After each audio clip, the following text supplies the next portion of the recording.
Ladies and gentlemen, welcome to the quad stream for the one and only day of Smash Summit's newest edition, or newest child, whatever you want to call it, Vars Summit. We got a lot of fantastic stuff going on for the Swiss stage, and to bring you some of that action, of course, we have to make sure we've got a quad stream going on so you don't miss any of that.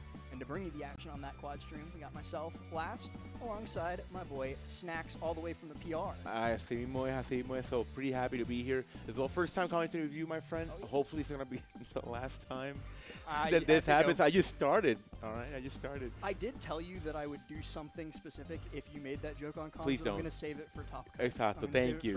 For upstairs. For a special moment. But for now, guys, here we are. We're going to give you the quad stream, so we're pretty excited for this, an ambitious project that Vars did. And we're excited that this is happening at the moment. So hopefully you guys are going to be enjoying it. We're going to give you a banger. Thank you to the Collision Series team that as well is helping us to make this happen. And as also Vars, such a smart man doing this. Yeah, he's definitely like stepping into a gap that was created, obviously with some of the stuff that's happened over the history of the community. And this is, I think, something that's pretty desperately needed. And we've got, I think, 38 players now. Somewhere around that, I think one or two people are a little bit lost in transit. But we've got approximately 38 players, and we're going to start off with 7 rounds of best of 3 Swiss to kick this off. So we've got 7 best of 3s that each player is going to play. And then based on those final standings, the top 16 will advance to a normal double elimination bracket to determine who our champion is. And for this first round, while we have a quick second to go through it, I did want to just go down the line and talk about all the matches that are happening in round 1. And so that's going to be Hurt versus Mr. E, Spargo versus Quid, Sonics versus Omega, Zomba versus FD, Peepnut versus Elijahman, MK Leo versus Osh9, Ashimo versus Yeast, Wrath versus Jackal, Shiny Mark versus WebJP, Cola versus Lammers, Neo versus Justin Byleth, Monty versus Anarchy, Louis Money versus Free K-Flock, Tarek versus Hyper Kirby, Apollo Kage versus PK Chris, Jazo versus Gil Hugh, Andric versus Base Mage, Zog versus Twitchy, and finally, all the way at the end, Chag versus Drybee. And you know when you're ending with Chag versus Drybee is like the bottom match in the match order, you're already usually deep into a super major top 64, top 32, but this is just round 1. This is just round 1, and to be honest, it's a good start because at the same time we got this Vars Summit, and eventually we're gonna have the main event. It's gonna be this weekend, so it's also a practice session for a lot of these players that are hungry to survive on that other event that's gonna be happening. However, a lot of matches stacked. I think you said maybe 18 matches, right? So there's 19 for round 1 sets because we've got approximately 38 players. Okay. All of them are going to happen at the same time. We obviously don't have time to spend 7 rounds watching every single match, unfortunately.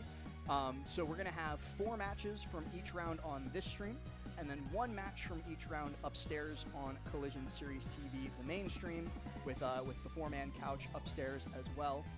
But our first 4 matches that we're going to start off with down here seem to be, and it just changed, so I'm going to apologize if it changes again. We're live, but I believe that we're going to have Ashimo versus Yeast, Shiny Mark versus WebJP, Louis Money versus Free K-Flock, and Zog versus Twitchy as our 4 matches on the quad stream. And then upstairs is going to be Spargo versus Quid, if you want to tune into that on twitch.tv/Collision Series TV. We are definitely having some interesting matches to start this huge event. Hopefully you guys have an opportunity to get some water, to get some popcorn, to get this party started. And again, hopefully you guys are going to be enjoying this event. I'm sure I'll be having a blast. First time doing a summit. First time in New York actually commentating. I'm enjoying New York, well, New Jersey in this case. It's a lot of firsts for you as well, because you said it's your first time commentating with me. When we were walking in this morning, you said it was your first time seeing snow. You told me if I touched snow, I was gonna, you would freeze. Yeah. You'd get frostbite on your hands. But it does look like we actually have our first match starting down in the bottom middle. And it looks like it's going to be Zog versus Twitchy down in that bottom center. But I might need to point out. There we go. Hey. Hang on. We're getting there. Hold up. Okay. Down at the bottom Okay, right, we're we got good. Zog versus There we Twitchy go. going on. I'm trying to select it to make it big, but I don't. There. Oh, hang on. Oh, There it is. There okay, we go. gotta, Okay. All I gotta right. figure out what the heck I'm doing. We're learning 'cause the it's system. The start of this, but we got Zog versus Twitchy at the top center while the other sets get ready to get going. And already oh off my the bat, like God. in the time that it took me to figure out how to operate the quad stream, Zog's already taken the first stock. Yeah, such a quick stock, and this moment is going to be 55%. Well, Sag is just dominating right now, putting Twitchy in the air. Twitchy, well, needs to be surviving for this whole match, but Sag is not going to even let that happen. Oh, Paria Duke's going to be the pot for the left side already, trying to survive. Sag is still surviving for 57%. That third stock is still looking healthy, already getting that up tilt with the Nair. And at the moment, Twitchy just trying to find any combo to get that game on their side. Primarily, the thing that Isabel's going to be looking for here is like long-form combos, but they've got to be very worried about the frame 1 projectiles that spawn from Duck Hunt. Both Can and... Ooh, bueno. Well, Yeah. up smash is going to work really well to take that stock, but both Can and Clay Pigeon are going to be able to break these combos if Twitchy isn't careful. And so I think that's something that Zog is trying to focus on here, like always keeping that Can active, always being able to drop gunman, just control stage. Good defensive option by Zog. Zog at the moment, barely getting hit by the up tilt. It's going to be an 8%, looking for that backer. 125 Twitchy, trying to survive on that second stock. Obviously looking healthy. Approach to Twitchy, getting there back here to the left side. It's going to be the up tilt to the Nair once more for 61%. And as you said, it's going to be a little bit of trade. The barrel obviously going to be hitting Twitchy to the left side. The grab. Getting the barrel to use it against Zog, but it's not going to be used efficiently. Yeah, you got to be really, really careful as Duck Hunt on landing specifically. Like, once you run out of resources in the air, you've already spent your jump. You're in, you're not fast. It's going to be really easy to get right underneath, and doesn't even need to get underneath. Twitchy's going to be able to take by that left side of the stage, throws out the fishing rod, and then just completely destroys Zog's stock and lead. Now Twitchy's got, but 174 on Isabel. She's a little squishy. Probably not going to survive another one of these bombs, but if you snatching them out of the air, it's going to work great. Amazed how Twitchy is surviving, sadly not getting extra percentage on that last stock from Zog, but putting this game quite even. However, Duck Hunt, as you said, is always going to be working with the frisbee, the barrel, so it's going to be a little bit annoying for Twitchy trying to approach that Duck Hunt. And right now, 59% Twitchy gets the pot. Another pot, sadly, not going to be hitting the frisbee. Oh, but this another is really frisbee. dangerous Oh, you can no. get laddered all the way up. Looks for the up air. If that had connected, it could have been the game. But Twitchy's going to get a second chance here. Comes off the ledge with a quick roll and then sets up underneath. Jump ahead in time a little bit. King Crimson's in action. But it looks like nothing too important took place in between. Okay. Got to be really careful of those close-range detonations of the neutral B. There we go. Oof, a huge move from Twitchy, right? 91% to Zog. That was an uncomfortable situation. Sadly, Zog couldn't take pot from Twitchy. It's going to be game 1 on Twitchy's side. And it didn't look that way the first minutes of the match. No, I don't know exactly what happened because we were figuring out, I was figuring out which button to press. But I think I know which buttons to press now, and so I'm going to take us down to the bottom middle. There we which go. has Louis Money versus Free K-Flock going on at the moment. And we come in at a really good time because they fully reset everything after that first stock. They were playing from almost 0-0, but now Louis Money is starting to run away with it. He's got K-Flock down deep off stage. But ZTN really looking for that up tilt, and Louis Money just perfectly spaces around it to get that empty landing grab. Mohamed, both players have been pretty active on social media. K-Flock with the whole Mia stuff. And, of course, Louis Money having a great weekend just a couple days ago. So, right now, let's see how both players are going to be doing. At this moment, K-Flock is going to be on its last stock. A good recovery back on stage, trying to put a little combo on Louis Money. Louis Money ain't going to let that happen. 32% for K-Flock. Getting that near to the left side. Dash attack, 53%. Obviously, the Knight's going to try to defend that ledge, but sadly not going to be hitting. Yeah, Louis Money's got to be really careful because you're not going to get caught in a 10-second advantage state from Zelda. It's just going to be 3 hits and you lose the stock. And so he's just got to stay avoidant and perfect or keep Free K-Flock in disadvantage the entire time. And it seems he's opted for option 2 because K-Flock has not comfortably landed on stage, but a mistake from Louis Money, a wrong way F-tilt, puts him in a very bad spot after that lightning kick. We're still looking good. It's going to be 102% on that second stock. When we lose it, we keep on going. 78% K-Flock needs to play very defensively. What happened there? That's not defensive at all. It's going to be 95%. Good recovery. That upper barely hitting K-Flock. Oof, that dab did not hit completely. It's going to be 109%. We get the recovery right back, and Louis Money just respecting that distance against Zelda. He wants the Nair 1 lightning kick so badly, and Louis Money's just not giving it to him. Up throw here will be the stock, though. So we do end up in a last stock situation, as this is the final game 1 ongoing. Ashimo's taking game 1 versus Yeast, and Shiny Mark's taking game 1 versus Webb. And it looks like here, no, the Tri-State Twist, it's not all the way in the corner underneath PS2 platform, means it's not going to quite yet. So Louis Money's got to close this out a different way, and he drops shield in front of Zelda, rapid jab. So he's going to give up control of the stage, but then gets it right back. Wow, that up be just hitting Louis Money, so free K-Flock is still surviving for another day. Well, shield poked. Yeah, I think he needed to angle the shield up into the left, not get poked by the up tilt there. And Louis Money's going to take game 1, so we got 1-0s across the board in these best of 3s. We take, I think, let me see. Let me try the button. Hit it. There we go. I wanted to see this match. It's going to be WebJP Shiny Mark. I was thinking this match is uncomfortable because both players, a little bit tiny. Shiny, Sheik being a little bit quick. Pikachu being a little bit, I was about to say WebJP is like 6'10". Oh, well, Big guy. Yeah, he's a big guy. He's a big guy. But not. Let's see how this match is going to be doing. WebJP right now at 41%. Shiny Mark just keeping that ledge pressure. Good grab from WebJP for the Nair. Sadly, couldn't continue that combo game. Yeah, the back air from Shiny Mark is actually a really dangerous tool in this matchup, not even as a combo tool, but more so as a method of controlling space. It lingers for so long alongside the Nair that Shiny Mark can kind of just drift back air and control space. Webb trying to get underneath Shiny Mark there after the F tilt, but he's pushed away by the Pikachu moves. Okay, so we're trying to get that recovery, not getting hit by Sheik. We can get that down B on Pikachu, so good air dodge to the right side to reset that neutral. WebJP couldn't find that down, and so we go right back on the air. Still both players maintaining their first stock in this match. Good tech from WebJP surviving, and that first stock is still not looking that well for 100% because we know Sheik does not survive anything at all. No, and we've actually ended up getting two different game 3s going on in the corners of the screen as well. Yeast managed to take game 2 versus Ashimo, and Zog managed to take game 2 against Twitchy. So I'm actually going to jump just a little bit down to 3. Wrong one. No, it's 2.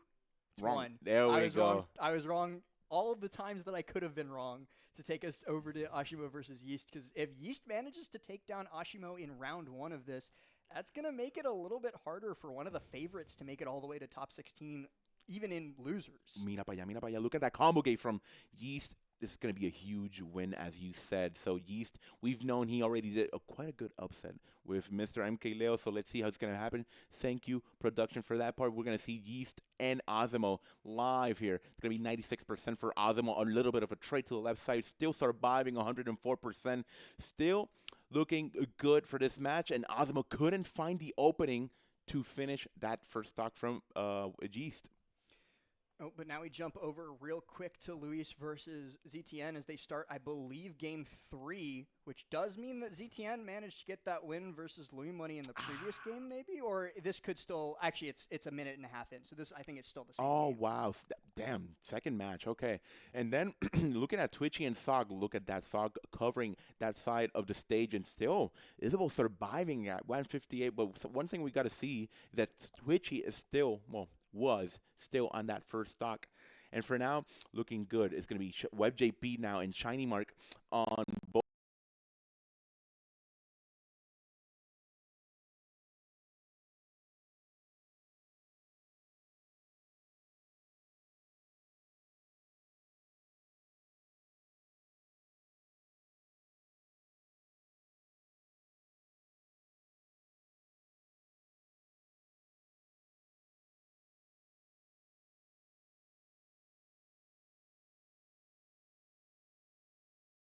Both players on their second stock, but WebJP is not looking quite good. Barely surviving any hits from Pikachu. We're going upstairs. And no, we're going to do a different move to continue the combo game against WebJP. Yeah, Shiny Mark being only at 53%, he doesn't have much rage, and I don't think up throw would have KO'd there, and so I think just opting to keep it not stale, Shiny Mark has plenty of opportunities to take the stock right after, so he's going to be able to get that fair off, and it looks like we're catching up with all 4 once again, as we've got Yeast on his final stock, maybe of round 1 here, because Ashimo just does 83 in the blink of an eye. Bueno. Mohamed Yeast gets back into the left side, 116%. The cover game from Osmo couldn't find the opening once more. It's going to be now to the right side. Yeast just trying to, mix up his recoveries against Osmo, but Osmo just read how he was going to land on that part of the stage, and we're going to take that third match. Yeah, so now we can jump back over to Luis versus Free K-Flock. Luis has got a decent percentage lead, but a lot less than he had in game number 1 by this point in time. So it seems that the slowdown was working for K-Flock, and then he manages to get caught on the platform, and Louis Money's just going to be able to close that stock out in the blink of an eye, and now it's time to take a ride on the Nair plane. Bendito, almost getting another Nair, but still K-Flock is going to be looking up in the sky. It's not looking good for him. 53% gets grabbed again, and Louis Money is just running all over K-Flock. We do have a last stock Game 3 situation going down in the bottom middle, so we're going to jump quickly into Zog versus Twitchy right in time as the final game ends the same way the first one did. Very, very well played by Twitchy. She's going to be able to get the KO and get the set win in round 1. Luis is the final person potentially to win his first set, or K-Flock going to be able to take us to a Game 3. Still alive. 137. We might see the first 2-0 here. And the summit, it's going to be a back air. To finish that game, it's going to be a 2-0 situation. K-Flock losing this part of round, but hey, we got more matches coming.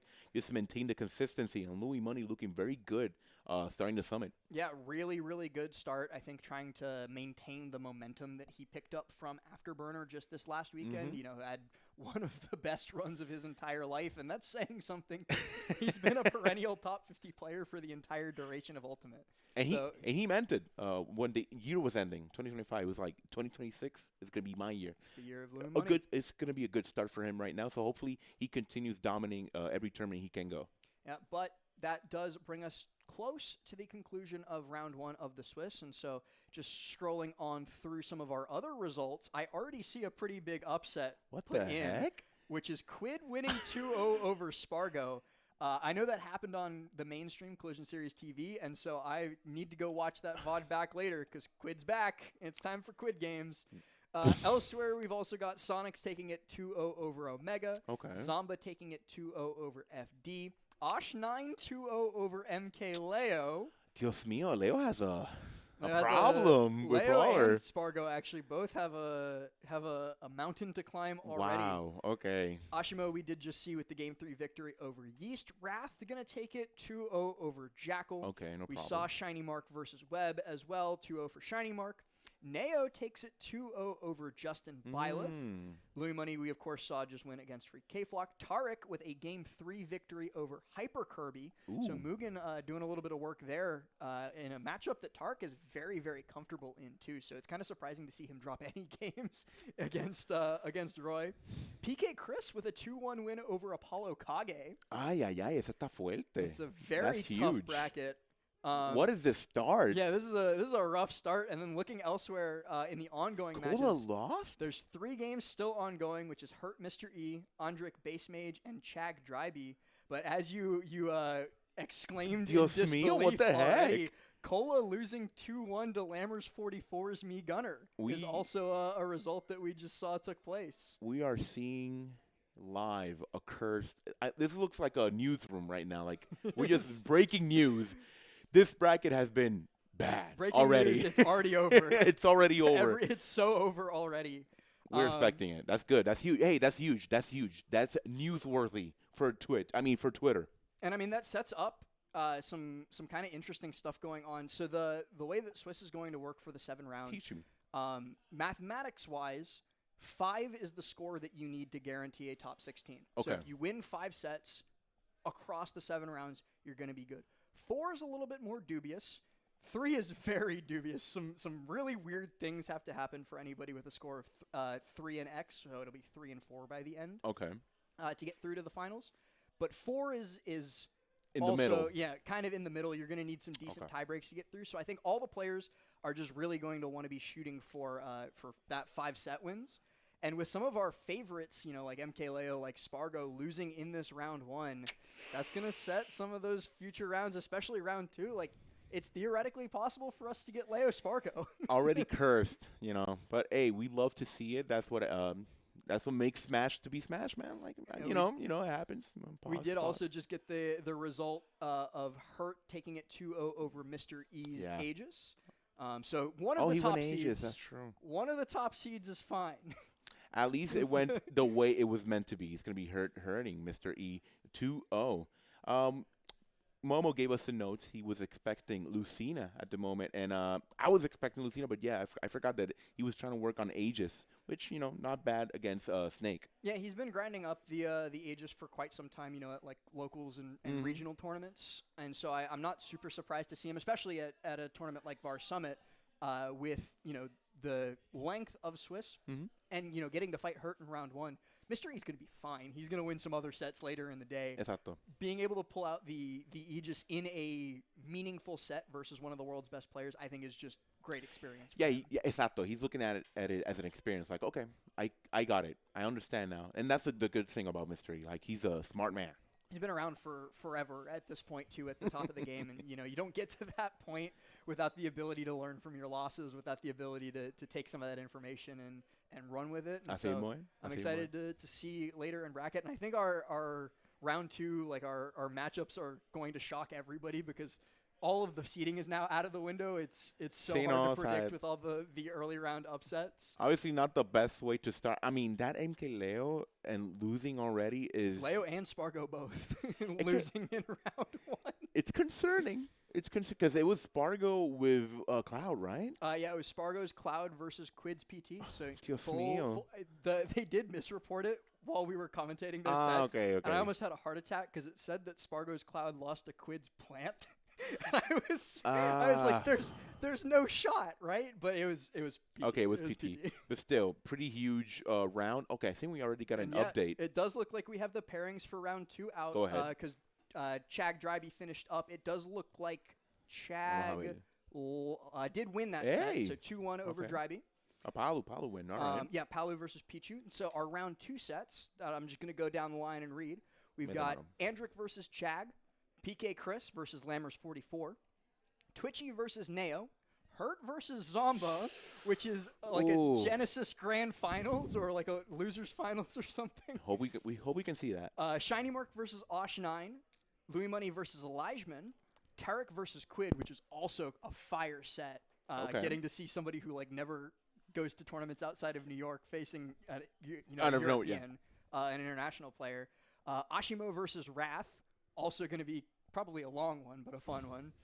Jazzo versus Sonics. Okay. Apollo Kage versus Dryby. Hyper Kirby versus Yeast. Monty versus Zog. Base Mage versus Cola, which has been marked for our stream already. Right. I like that one. Web JP versus Anarchy. FD versus Peebnut. Justin Byleth versus Omega. Spargo versus Free K-Flock. So we did just see K-Flock lose to Luis and then get fed straight to Spargo. Gilhue versus Mr. E. And Jackal versus MK Leo. That last time, I feel Jackal and MK Leo have been played for a while, right? The last time that I directly remember, and I'm checking on Super Major right now. It was a long time The last ago. time that I remember was at Crown. When they faced off, but I don't know if they've fought since then, and so I feel like they haven't met. Yeah, 1-1. They're 1-1 in lifetime sets. I'm just waiting for it to load 1 second. And they fought at Eugene Bound, so that was quite a bit more recent, where Leo did win 3-1. But the time previous, the only other time they fought was that 3-0 big win to knock Leo out at 5th at Crown. I remember. Yeah, that was huge. So we might see. We're seeing a run back. That's huge. So let's see if Jacko can continue on the positive side, and that did get marked for our stream too. So we might actually get Jacko Leo. Again, if Leo loses this, it's gonna be horrible. There's gonna be a horrible seeding at the end. So theoretically, if Leo loses this round, he then has to win every single set for the rest of the day to guarantee himself making top cut. A lot of work for El Señor de Mexico, MK Leo. Well, it's not going to be tough. He has the experience. He got here when the tournament just started, so he's still warming up, I believe. The Mexican contingent plus Shiny Mark is the way that I'll describe it, because Shiny Mark are Guatemalan friend. Exacto. Y Sonic's Dominican, yeah. And Sonic's Dominican. Exacto. So, Mexican contingent plus 1 Dominican and 1 Guatemalan did literally walk in the front door of Vars's place right before we started. They did not get to warm up. They did not get to prep or anything like that. And, Chag, I think, is the only one who won his round one. Oh, and Sonics and Shiny. All right. Sonics and Shiny. It's not bad. I meant of the Mexicans. It's not that bad. It's not that bad. But still, they're still warming up. Oh, okay. And so it does seem like before we hit our next set, we're going to toss to a quick break. So we'll be right back with round 2 of Vars Summit Swiss. Nos vemos ahora.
Panic, everybody. Welcome back. It's time to go. We were thinking we got a little bit more of a break than we did, but guess what? It's nonstop action as Leo versus Jackal has already kicked off. You only missed about the first 30 seconds. I promise you nothing that crazy happened. We just got a little bit of damage on both of them. And then down on the bottom left as well, Base Mage versus Cola getting kicked off. We only have a day to present the whole tournament, by the way. So we got LMBM tomorrow. Exacto. I understand that these players want to play as quick as they can. It's going to be MK Leo taking that first stock against Jackal. Jackal putting MK Leo at 91%, at least a pretty good start from both players. And Jackal's going to play smart. Good job with the... Good job with the footstool. It's going to be an upbeat to end that first stock from MK Leo. And MK Leo already getting combo grabbed by Wolf. You love to see Wolf here in 2026, by the way. Oh, yeah. And down at the bottom, too, it's actually a matchup that I'll be keeping my eye on very closely because I love both of these characters and I love both of these players as well. So getting to see Justin Byleth versus Omega facing off is also quite a fun prospect. But, of course, we've got to keep our eyes glued on Jackal Leo. Vamos a ver. It's going to be 95%. Jackal's going to be returning. missing that grab, and Keleo's going to be recovering to the right side. So Jackal, once more, good job on that up B. It's going to be a little of a clash, if you say so myself, against MK Leo getting Jackal to the air, sadly not finding the up air. Yeah, and I'm already noticing Leo's trying really, really hard to force Jackal to make a mistake on landing, and what a snipe with the up B. Leo's going to call out Jackal's return to stage, and then calls out his jump from ledge right after with an up air. Very, very well played. I think Leo is just as upset about his round one loss as we are. Huge moves from Leo already, putting Jackal in the air. The Wolf, sadly, is not going to be finding the sheep. 41% to Jackal. Jackal gets grabbed once. 54, 63 now. Getting the Pyra out, so he wants to finish this as quick as he could. Cola speed ran that base mage game too. That was quick. That was, I think, 2 minutes or like barely over 2 minutes for that game one win.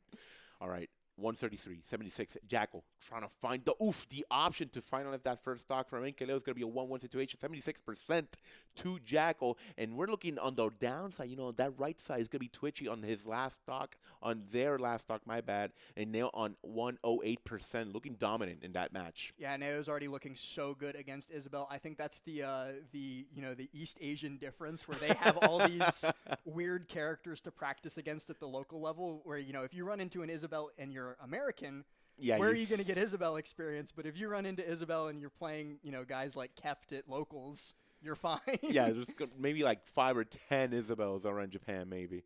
It's going to be Cola, though, trying to Leo go. kills with Mithra up air, not Pyra up air. And but we take those. Jackal's high enough damage to get it done. Let's see Justin Biles. That's going to be the third one? There we go. Oh, Okay. I think it's 4. 4? Go ahead. Nope. Nope. Oh, no. No. Nope. Wait, which one is it? The third? Okay, it's third. Banger. It's going to be Justin Biles and Omega still on their first match. Omega, though, second stock, looking very healthy, but Justin Biles at 94%, trying to cook something with Biles. I love the triple spin with the neutral V charge, too. Omega dropped shield and tried to dash in because he thought he was safe to take space, and Justin Biles was like, no, I still got the bow and arrow. Justin's fine here unless he gets caught by back air, and I like that he held in there.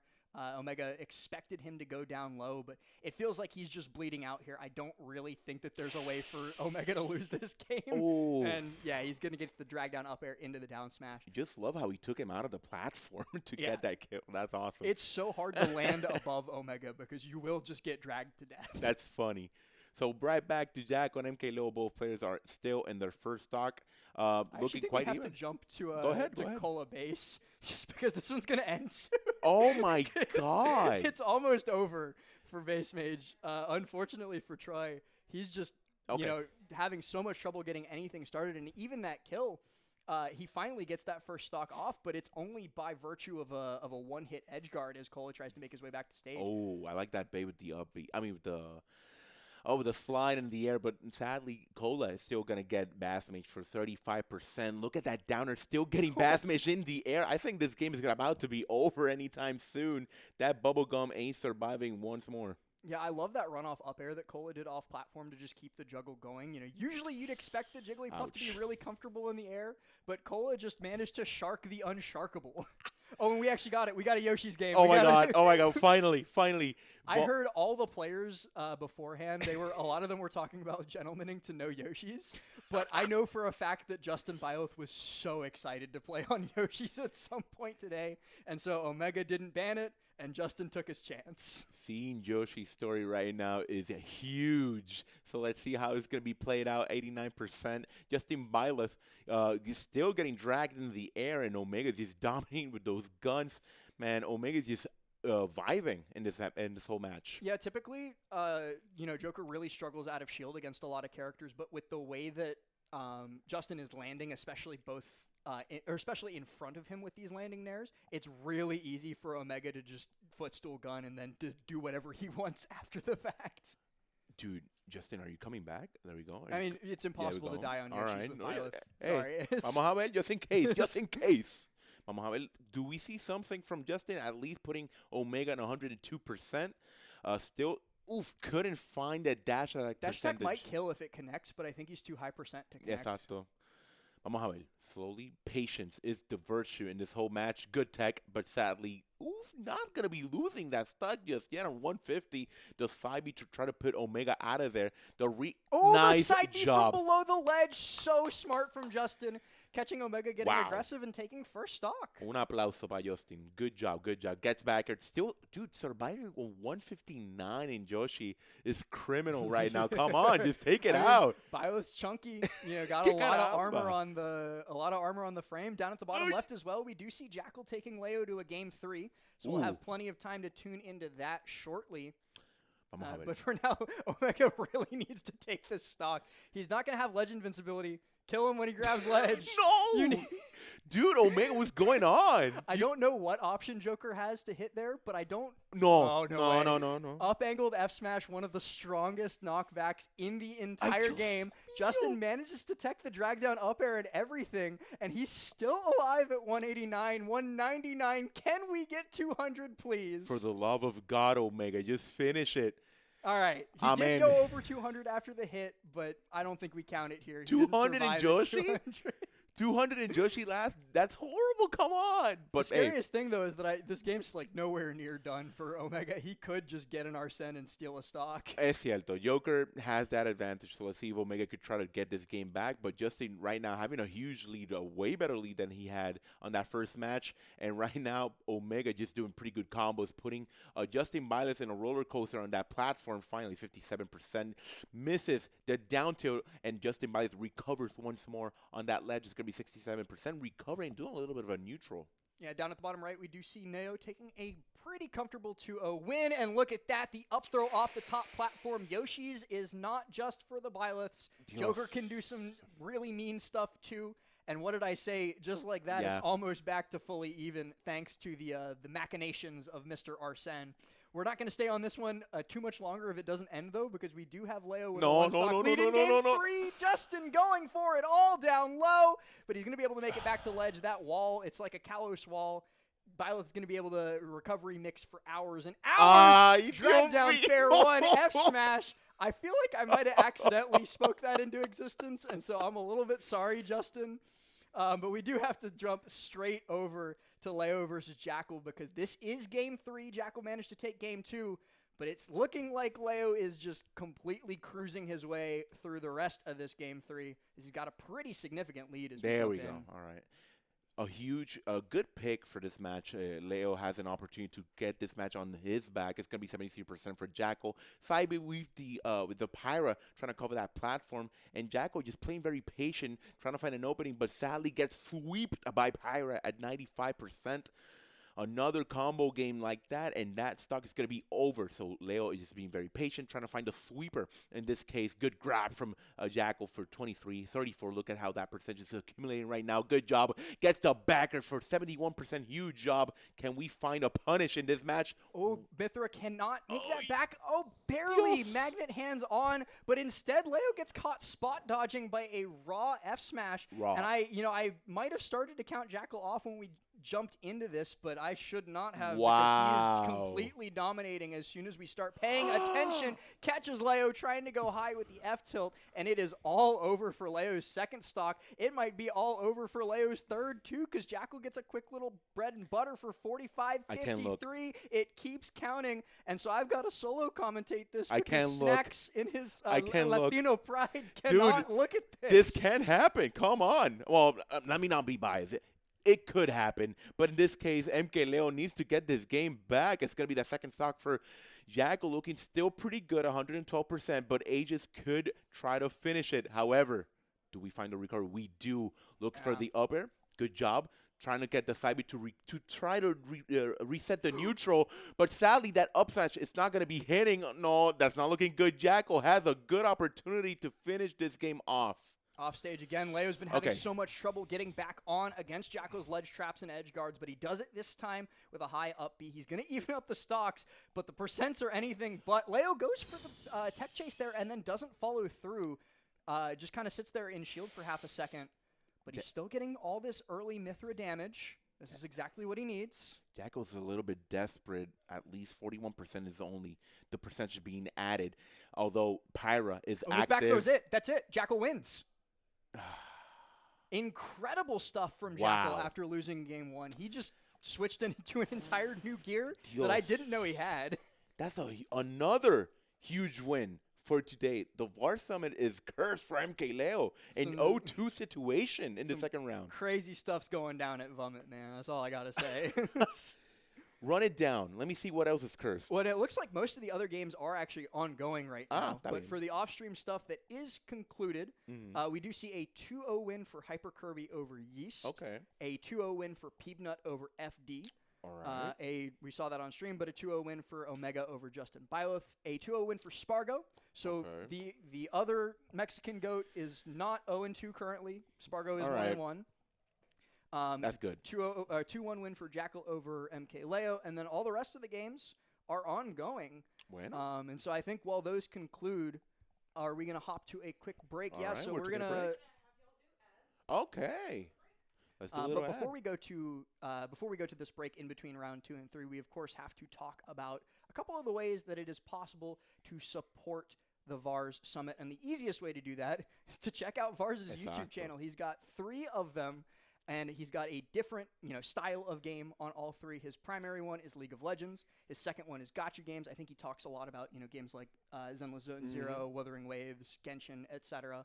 And then, of course, probably the one that you guys care the most about, Vars 3, where he talks about Super Smash Bros. Ultimate. If you drop a sub, if you check out some of those videos, I'm sure you're going to like them, and you can help Vars put on more events like this one. Of course, of course.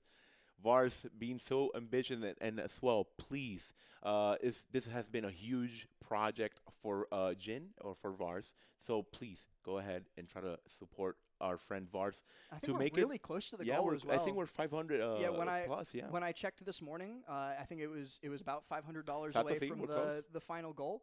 And if we manage to hit that on the GoFundMe, I believe that means we break even on this Hey, event, which and is an incredible thing to do. at least $1 will be amazing. Supporting Vars right here in this summit.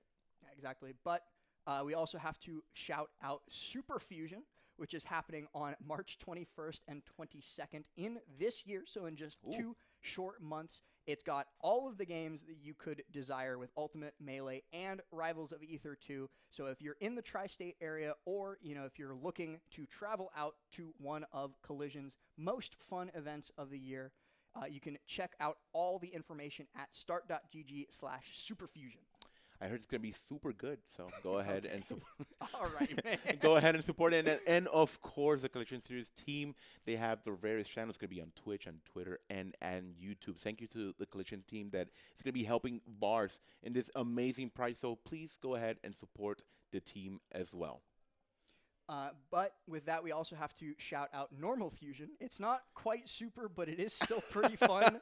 I don't think RJ would be happy with me calling Fusion not super, but it is one of the best locals in the entire world, not just in Tri-State or just in the U.S. It's every single Monday. You've got both Smash Ultimate and Rivals of Ether 2, and 2 amazing streams to watch some of the best players duke it out every single week. Yeah, pretty good tournaments every Monday, man. It's so many good talents right there. It's by always the way. it's such like it's a perfect time because it starts like the bracket starts to wind down from like 8 o'clock ish to 10 o'clock, and so I love just being able to watch Fusion like while I eat dinner, while I get ready for It's super for good. I love it. bed and stuff like that. But that is the conclusion of the stream matches for round 2 of the Swiss. We've got 5 rounds left to go, but before we get into round 3, we're gonna hop to a quick break. We'll be right back. Stick around.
We are back here in the Vars Summit, and I am here with my good friend Momo. Momo, how are you doing tonight? Oh, well, today.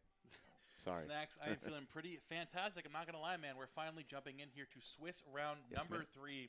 As, of course, you've probably mentioned before, we're here at Vars Summit number 1. We are in a Swiss seeding category, which the first round of pools was predetermined. Everything after that depends on game count and set count of every single player, how every single set goes. So things are getting chaotic, but in the best way possible. If you miss the Summit format of tournaments, by all means, you're in the right place.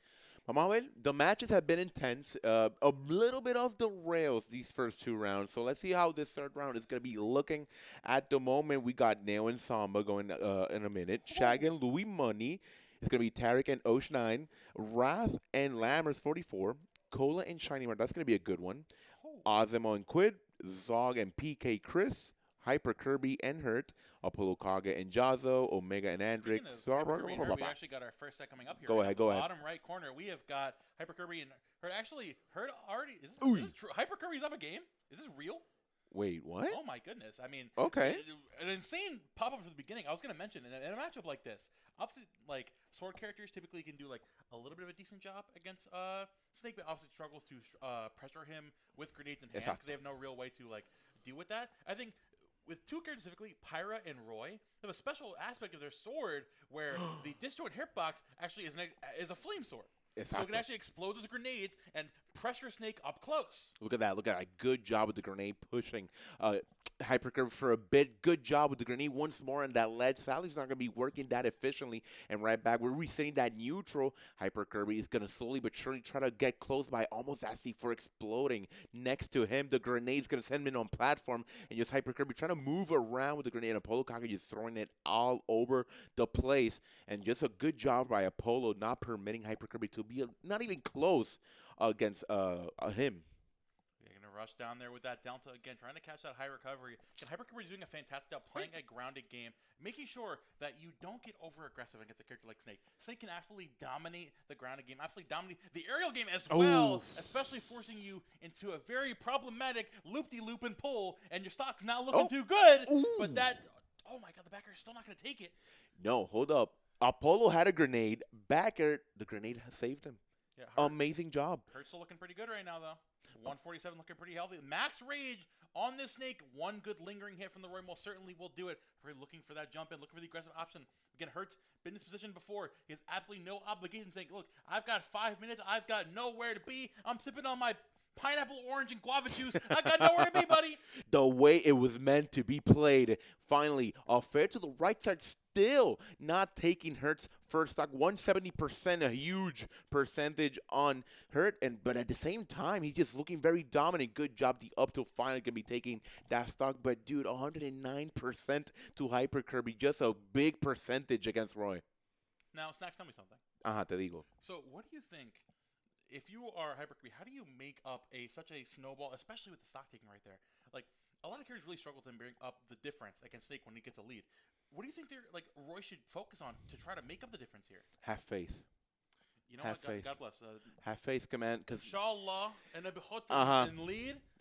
Dude, because Inshallah khair. That's all you gotta say. Because at the same time, it's so difficult to try to have a good comeback against Snake, because the grenades, again, is going to be a factor in this whole match. And Hurt he ain't dumb. He's going to be using it 100% of the time. And against Roy, of course, he's going to be using it. So let's see if, Hyper Kirby trying to find something. But still, Hurt looking at that second stock, still quite healthy. And, I think it's not going to be happening, at least in this match. Down there coming out there again, but nice get up attack to avoid the chase there. Getting a little over-aggressive again off stage, but again trying to force a situation on the Snake in positions where he typically isn't ready to react, but very far and few in between. We've got up tilt back in there again, barely spacing around that. Roy is a character that doesn't have that big of a disjoint, but when you can find that little bit of distance, that matters so much, especially going to last stock with a decent chunk of rage. It's possible. Smash, everything is possible. 120. Do you have faith? I do have faith. I do have faith for Hyper Kirby trying to put this game on his back, but good recovery. But the Nikita is always going to be a problem. At least has the jump to recover. And that C4 was not close by. Good job from Hyper Kirby just being a little bit safe on those moves. And Hurt ain't going to be dumb. You know, he's going to be taking those grenades all the damn time. And it's going to be hurting Hyper Kirby for 167. The dash attack is just a little bit late. And Hurt does not have an opportunity to close this game out. Dash attack out of the corner again. Max Rage here on this sword, looking to make it back. Going slowly but surely, avoiding the Nikita. Great recovery across from Hyper Kirby. Down tilt coming out again. One good interaction here at the ledge could do it. 75%. This Snake going to be avoiding that completely by all means, but still hanging on at 218. This is the longest Aurora's seen in a long time. Hurt is not approaching. If anything, has no reason to do so whatsoever. Forta coming in that up tilt to cover all landing options. Even the stat count here. That up tilt, dude, that up tilt should be banned, to be honest. And I'm a Snake main. That should be banned. All right, let's change to, that's going to be Justin Bice. No, hold up. He's looking a little different, right? All right, I'm not yeah. going to lie to you. Yeah, Lammers and Wrath are going to be playing this match still. Both players in their first stock. But can I ask you a question? Go ahead, please. Why would you purposely click Sonic Meat Gunner? To be honest, I misclicked. I wanted to use Tarek and Osh9, but to be honest, I'm not sure. Ended, so, but the game ended. You know what? Let's do this, right? No, let's keep it there for now. For now. You know, they earned it. You know, I thought so. That's how they get you. But to be honest, this match is quite good. The first person I could think about is Capitancito against Sonics. So it's going to be a good match for Lammers, possibly. You see how Raz can... How do you think that typically goes? You know, back in the days, Capitancito usually dominated Sonics. Eventually, Sonics, you know, he adapted and dominates Capitancito. But still, it's an interesting match when it happens, right? Capitancito is very close against Sonics. And, you know, if... Wrath knows how to play this match. He's going to be okay. But Lammers, at the moment, playing it as intended, camping and using the missiles, the bomb, all over the place. And it's working 64% against Wrath in that second stock. Looking good. Honestly, man, like, I mean, all power to Wrath and Lammers going on right here. I think there's a more pressing matters right now. We have Drivey and FD going absolutely insane. No disrespect, you know, but we've got time to come back to that. We got 4 minutes. That's fine. Drivey up a game here in this set so far. Pichu of all characters, the lightest character in the game, the most explosive character in the game, and many different aspects. Going up against Kazuya. Obviously going Rosalina and Lumen game number 1. Switching to the Kazuya pick here and wanting to have some potent damage output against a character like Pichu. And by all means, if you mess, obviously you're very sure you can avoid a lot of the electric pick, a lot of the combo pickups. But one miss up, one overextension in the wrong place, and your stock is gone. You're gone. Dude, I can't blame him. Kazuya is just that guy. It's just that guy. Right now with Rage active 15%, then Pichu, he ain't that strong. He ain't that dominant. Right now 42%. A good Rage grab is going to end at maybe, let's see, 56%. Getting those nairs on point against FD. Good tech by Drivey, but the Thunder, sadly, not going to be using it as good as it was intended. Good grab by FD, sending Drivey to his last stock, but 71% Pichu. Ooh, Momo, I don't know. Drivey playing a very patient Pichu right now, not going to overextend, playing around a lot of those Korean backdash, playing around a lot of the space you can occupy as Kazuya, especially with that electric right there, just playing outside of that with the T-Jolt. Goes the back throw right there as well. Not going to find that jump catch as well. Was waiting for an aggressive roll back in. The Nair coming out. Not going to do anything just yet. But the big jabs coming out there. Got to be careful because Kazuya can't go through that. If you're not too careful, Bear's still not going to do it. Drivey hanging on for dear life right now. Waiting for the opportunity to open up against this Pichu, but honestly, FD just can't find the opening right now as Drivey is constantly on the move. Ooh, no. This is not looking good for Drivey at all. The Rage is active. Are we possibly going to see an automatic grab? No, okay. It's going to be a backer to end that stock. Good job by FD, though, almost getting that match right back. And when you look at that, Wrath and Lammers is still going on. Okay, wait, hold up. There we go. Yeah, Wrath and Lammers is still going on. Still, it's going to be Wrath taking that. No. Oh, there we go. What happened there? Honestly, I think it was I don't know what happened, to be honest. Yeah. So, wait, no. You can find it. There we go. Wait, no. Should we do Tarek and Ocean? I mean, that's about it anyway. All right, okay. So let's... actually, that one's about it, too. What am I talking about? Oh. We'll find it. I think it's stage... One of these. No. You go ahead. I think it's this one. We found it, okay. Yeah, we good, Momo. We good. Osh9, last stock 77%. Tarek still looking pretty good at 91. Are we going to see Osh9 trying to get the game on his lap? But by the looks of it, it's not looking good as well. Oh, trying to find the jab. Couldn't find it. I'm going to kind of jump in there, actually, with a rapid jab as well. Tarek doing a fantastic job, again, stuffing out of the typical Mii Brawler options. Ocean is playing patiently there, waiting for an aggressive, a fearful option out of this vantage state. But Tarek is not giving it to him. He's going for the water gun. They're going to find the up smash that catch Tarek lacking there on the ground. At 120, most people seeing Mii Brawler saying, oh, I'm scared for my life. Tarek is playing on the grounder range, playing right up near him, but not playing in the burst range of Mii Brawler. Not giving him the opportunity to find that stock there, finding the safe option so you can jump behind, cross up that shield, finds the up tilt, and close it out with the up air. That is Mii Brawler counterplay 101. Dominant gameplay right there from Tarek's. Going to be a 2-0 situation. Let's get it right back. Hold up. We'll watch that in a minute. It's going to be Dryby and FD right back. It's going to be in Town and City. Perfect FD. timing the thunder. Lightning and the thunder. Activating the whole match. 71%. FD looking pretty good. Being very patient as we saw on that second match, my bad. So let's see if FD could try to put this game on their back. So let's get that grab. The combo game is about to start. 64% to Dryby. Not looking good, not getting the game back. All, simple Kazuya stuff right there. Absolutely. Now we see FD trying to up out of the corner, get out of the Pichu blender right there on the side of those blast zones. Dryby keeping the pressure back up. Got to recognize that the second Pichu lets off the gas is a perfect opportunity for Kazuya to get back in there and find it open again, going for those electrics, going for something there, constantly peppering those T-Jolts to punish him, saying, I know what you want. I know you want that big punishing hit, especially with the range drive online. This could just barely be the stock as he rushes you down. That was so, oh my God. I'm sorry, that was biblical greed. No. You went for a side B after that? You greedy. Yeah, he should have finished that immediately right now in this advantage. I mean, it's Pichu. Anything could happen with Pichu, but right now, FD just playing very patiently again, and Dryby just getting those electric right back to FD, and FD just starting the combo game here in Town and City, 50% to Kazuya. The Nair's not going to be connecting another electric to Dryby, and Dryby just can't find a simple kick, Momo. Yeah, Dryby's giving the pressure.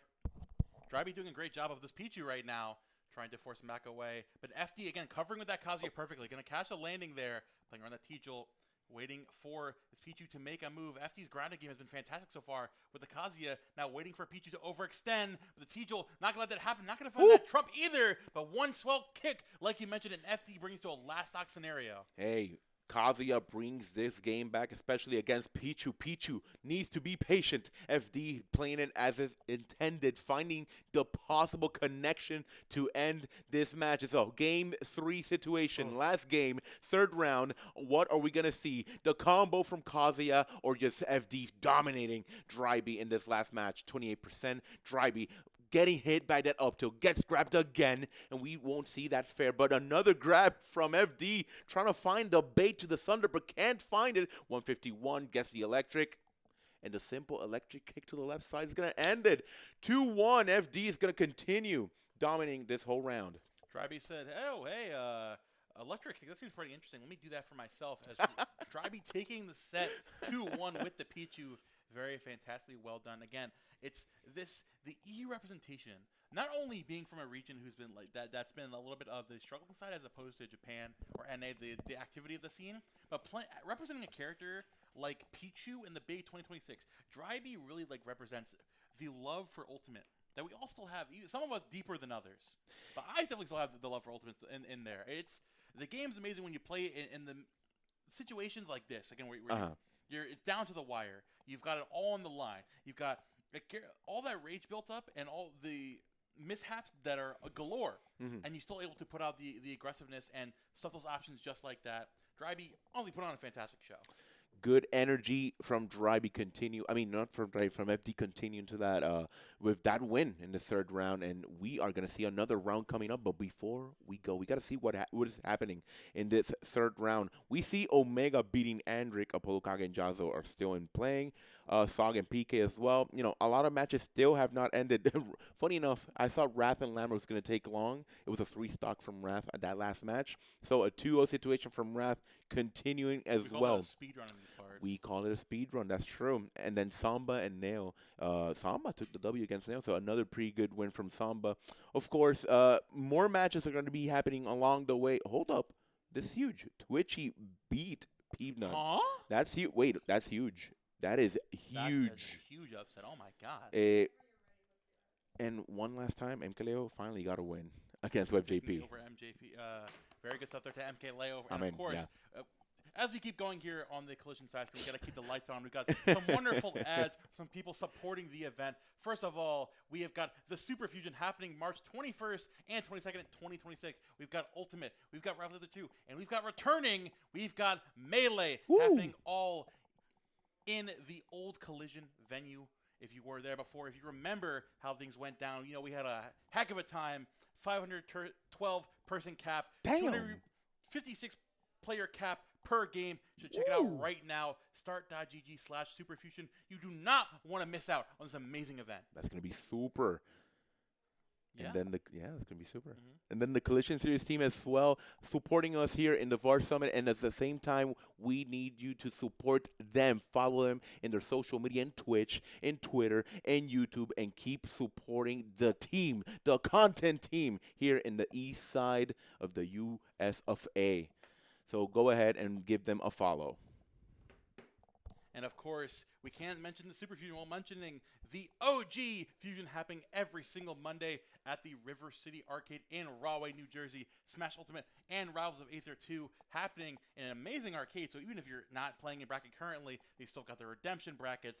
They still got all the action and the energy throughout the venue. And they've got those excellent side activities to play the games in the arcade. You should check them out every week.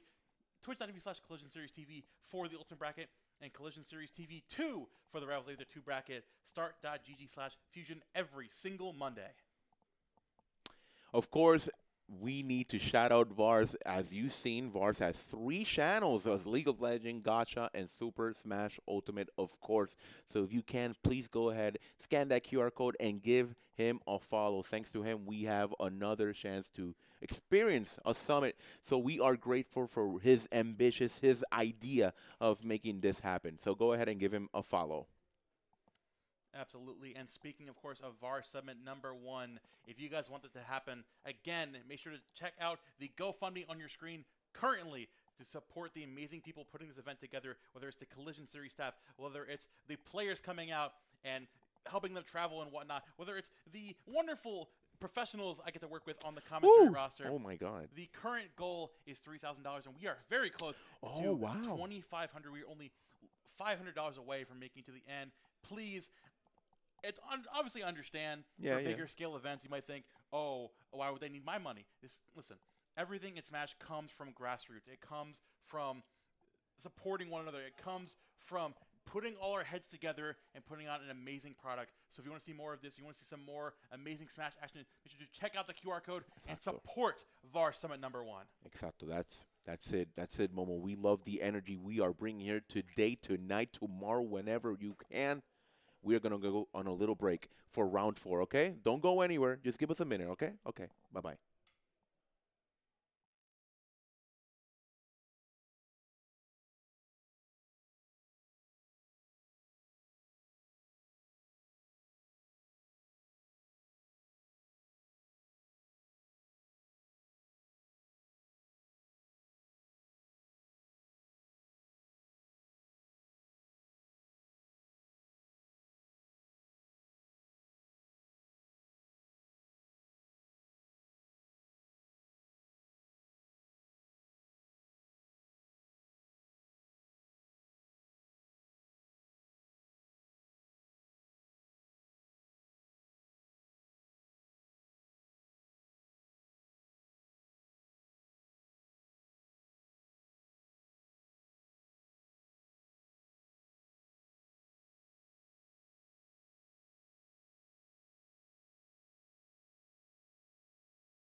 Hellwall, and welcome back to Vars Summit number 1. We are in Swiss round number 4. My name's Momo. I'm here with my good pal Snacks. How you doing, sir? I'm doing good. You know why? Because we got an interesting round along the way, and you guys are going to see it at the moment. It's going to be Spargo against MK Leo here in the quad stream. Pirate Mithra against the Piranha Plant. It's going to be huge. You came back to absolute cinema, viewer. We hear Spargo MK Leo happening on the quad stream currently. MK Leo representing the Pyra and Mithra versus Spargo on the Piranha Plant right now. The classic. So tell me right now. This is a classic matchup, but anything but the classic characters. Exacto, that's true. Why do you think we're seeing this right now? Hey, times change and nothing, some things do change along the way. So, Pirate Mithra at the same, Leo told me he was going to be using it the whole weekend. He thinks the Pirate Mithra character use is going to be great for the whole weekend, and then Spargo just being Spargo using Piranha Plant. People are not adapting to that Piranha Plant, so he's going to keep using it. And let's see how he's going to do against MK Leo, which I believe they played before with the same character composition. Oh yeah, for sure. Honestly, yeah, like a big thing to be prepared for the weekend. Obviously, Spargo's been representing the Cloud. I saw first out of the day with Spargo versus Quid. Now we're seeing right now he's representing the Piranha Plant. Honestly, could cover some different facets that Cloud doesn't. Represent like the projectile game, like the offstage game plan, the edge guarding and ledge trapping, the honestly amazing edge ledge trapping that Piranha Plant does with the Poison Cloud and with the Patui. Whew. As we go forward in this game, though, we're seeing Leo's been doing a great job of covering those jump-in options, covering that disjoint range that Pyra covers just so well, and avoiding that dash attack there, too. Great assist from Leo, taking stock number 1. Que lástima. The pot was not going to be taking it, but the up air is going to be taking that first stock from MK Leo. Both players are about to start their second stock healthy. However, MK Leo is going to be taking that first hit on that second stock. Oof, that side B is not good for the moment. Still survives. Not the combo game from Spargo putting at 59%. And MK Leo, you're trying to maintain Spargo on that right side. I love Spargo challenging there, the blazing end with the Patui right there. Spargo playing around, not specifically catching Mithra jumping back in, but also playing around the disjoint usage of the Pyra with the Patui. But MK Leo coming in there, dropping down with that Pyra down air. Again, holding on to his lead very well in this game number 1. Rompiendo la jarra is going to be Spargo on his last stock, and MK Leo just running all over the place, putting on 29% on Spargo, and Spargo just permitting MK Leo at 114. Of course, we're going to react to that, and it's going to be a punish against MK Leo. Both players quite healthy for their last stock. However, Spargo with only 29%. La planta, la van a dormir si Spargo doesn't wake up. Nepta's getting caught in the corner right now with that rapid jab. And now we got Leo playing patiently there at the ledge, waiting for an aggressive option for Spargo. Goes to the footstool right there. Is it going to find the down tilt into the nair? So not going to take it there. But again, the defensive presence from Leo has been fantastic. Catching Spargo, getting over aggressive towards the end of this game. Goes for another down and trying to catch a jump in there. So playing patiently, catch a landing. Forward air comes out as well, waiting for an opportunity to find an opening. Spargo's trying to find those forward airs back in. Anything to get back into this game. The Poison Cloud finally coming out in spades, but will not be enough, only getting 20% for Spargo on that part right now. Finally, the nair out of shield. Let's check out of the corner. Wait a minute. Ay, Dios mío. Qué loco, Momo. That was Spargo viviendo la vida loca, because you don't expect that right now from him, but he is determined to take this game to his side. 152. We are in a very tight situation in which if Leo just gets a pretty good hit, a pretty good backer, it's going to be ending this stock. A good spike ball to send MK Leo to the right side. We get the grab. We're going to the left side, and Mithra is about to be active in this part of the game. 166 max rage here on this Piranha Plant. F coming out as well. Gonna deter those dash-ins there from Leo. Barely using the back air there. Spargo looking for the grab. The up throw most certainly will do right now. Oh, Mistaken's going for the nair drag. There's the down smash. Still not gonna do it. Patui coming out. Still not gonna find the hit there. Just barely missing it with the photon edge. Landing with the nair. Spargo, one good hit. The back air is gonna do it. And Spargo through the fire and the flames. He carries on. This is huge for Spargo, because if MK Leo loses again, it's going to be a 1-3 situation in his case. Spargo looking dominant for now with Piranha Plant. Let's change it up. You want me to change it for now? We got you want to keep it? A little bit. All right, okay. We'll come back to this immediately. For first of all, let's gonna jump down here. Actually, all right, let's see. We got Please. some interesting. Honestly, in the round already, we have got Omega versus Jazzo happening right now. Right. Where the Georgia matchup so early on in the day, the fourth pool, using a lot of team kills, a lot of unfortunate matchups right now. Tell me, how do you feel about Ken in this current state going against a character like Joker? Well, I think it's quite the difference maker is going to be the movement that a Joker could put against Ryu or Ken, but at the same time, just Jazza could dominate against Joker. He's not uncomfortable in this situation, so you just need to respect the Arsene quite well in every matchup. But at the same time, Jazzo has the experience. Jazzo could try to take it. But for now, Arsene is active. Jazzo is respecting, the distance to Omega. What happened? No, I'm sorry. Go ahead. We gotta give this the screen time. Oh my God! Everybody else, I'm sorry. Oh my God! What happened? Leo just hit Spargo with an F smash. Raw. It was definitely raw. Yeah. Raw. Oh raw my smash. God! It was a raw F smash and it was raw. It was crazy. 61% for Spargo. Spargo, at least, trying to find a little bit of composure in this match. For 60% on that first stock from Leo. Pero Leo está molesto.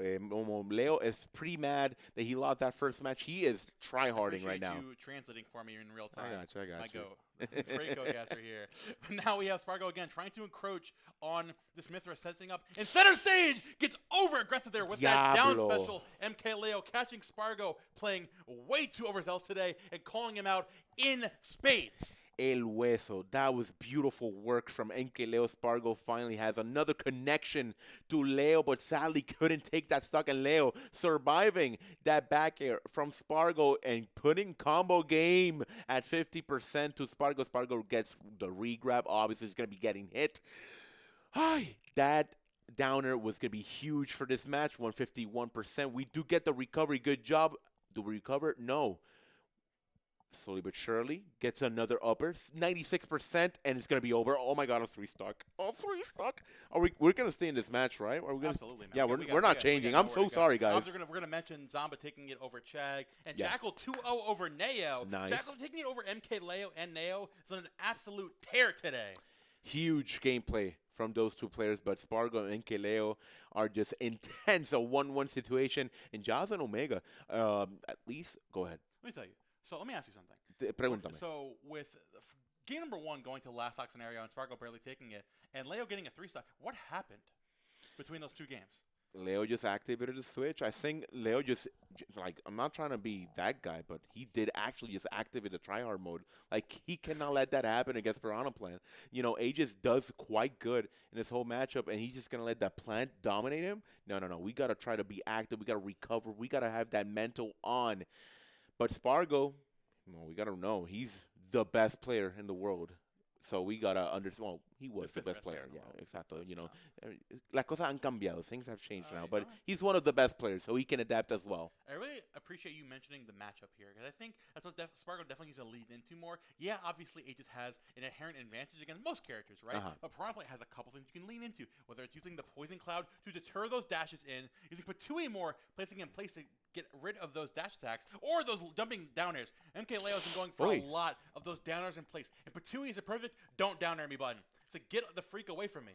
Pero mira, like, Momo, we are still looking pretty, Dios mío. That was No good, way. but it didn't take the stock. It's huge gameplay from MK Leo, but sadly not getting the stock, which he does right now. We're possibly seeing the same rhythm that we saw on that second match from MK Leo. Right now at 75%, Spargo needs to light up the switch because, nothing is happening from him. Like, we're not seeing a difference in this whole match. Comes the F out of the corner as well. Spargo doing a fantastic job keeping this Aegis back the ledge, trying to catch a jump in there. But Leo goes for the down, recognizing exactly where Spargo wants to be, whether it's getting back on the ground immediately to deter him from the jump in there. Gonna catch his own jump in there. No. Gonna catch him jumping out of shield No. with a footstool. Leo is playing on a different level. Finally, this Aegis is No. awake and it's making some moves. Pero ¿qué pasa? ¿Qué está pasando? ¿Qué está pasando, Momo? Last stock situation from Spargo, and we are possibly seeing a 3-stock from Leo. Leo going right back to Mithra, gets the nair, doesn't get the combination right back, but does get the entrance on that ledge. Okay, hold up. Forward smash is going to be active. Let's see the punish match. Oh, my God, another downer from Leo. Leo putting Spargo. Oh! No, Dios mío, pero ¿qué es that esto? plant to bed. hitting him with the fertilizer down air. MK Leo after going down last stock, last hit in game number 1, hit Spargo with the reverse 6 stock. You can't just jump to the set after that. You gotta give me a second. Let me breathe, dog. I can't breathe, bro. Dude, that was amazing gameplay from MK Leo. 2, 3.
Afterwards. Dios. We saw... Dios mío, muy bien. Yeah. Muy bien. Es que, what you said, Dios mío. Like, we just saw MK Leo and Spargo go on a game 3, which Leo just dominated.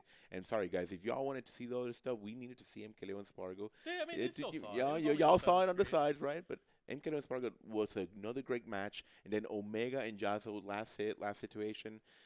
Good job from Jazzo getting that W, continuing to that next round, looking a bit more dominant, more positive. So let's see what's going to be happening in these last. I believe we got 2 more rounds left, maybe, right? It's going to be. This is round 4. I believe there are. I don't even know which rounds are there. I'm not gonna. I think it's 4 more, maybe. I'm not sure. I think it's like 8 or 6. I don't know the number. Regardless, there's a lot. Even depending on even if there's none left, there's a lot of Smash left to be played. We're having a fantastic time here. Thank you so much for tuning into Collision Series TV number 2 for the quad stream of Vars number 1. My name is Momo. I'm here with Snacks, of course. We've got Cat over there on production, holding it down. The GOAT. Shout out to production on both streams too. Shout out to Kelvin upstairs, locking down things for the main stream and those other casters. Así es.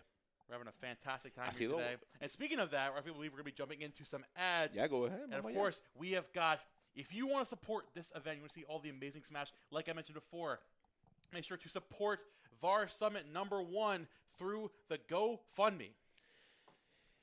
Now, obviously, events like this are very expensive to run. There's a lot of things that go into them. And if you want to support Vars, either check out the GoFundMe, about $500 left, or check out his other channels, whether the League of Legends, the Gacha Games channel on Vars 2, or his Smash Ultimate channel on Vars 3.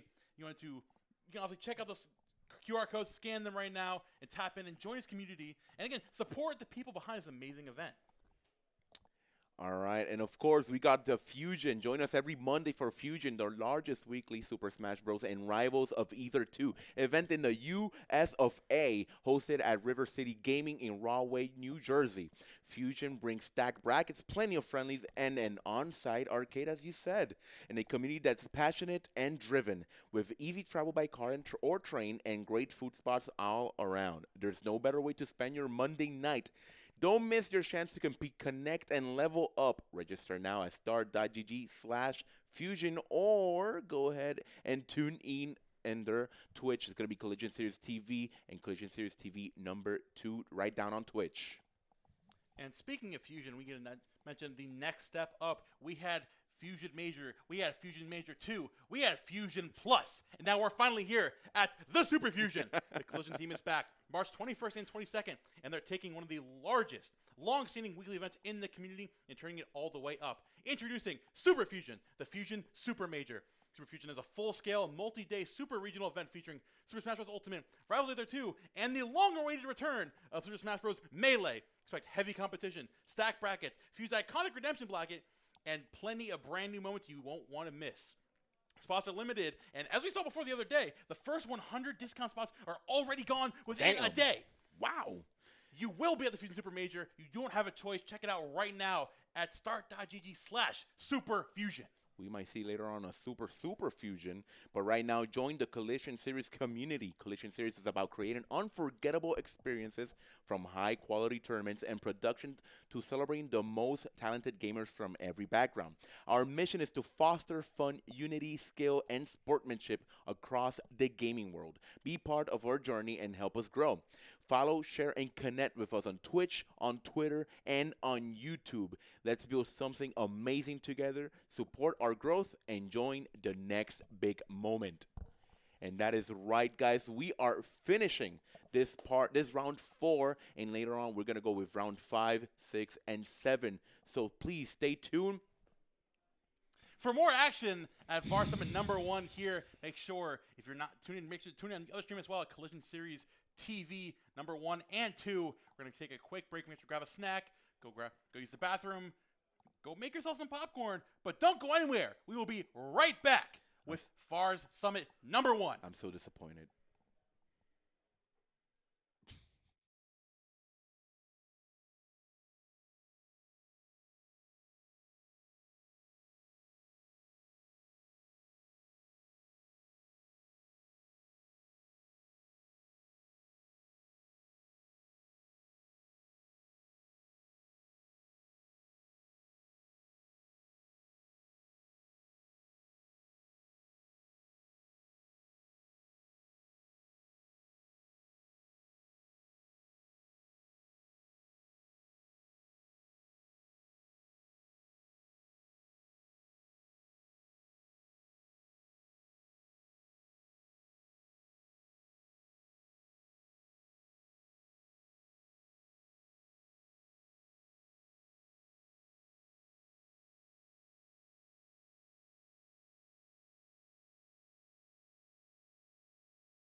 course, we're back on stream now. It's me, popped on the mic, enjoying snacks from Vars Summit. Man, I'm trying to get snacks show right now. Forget the intros.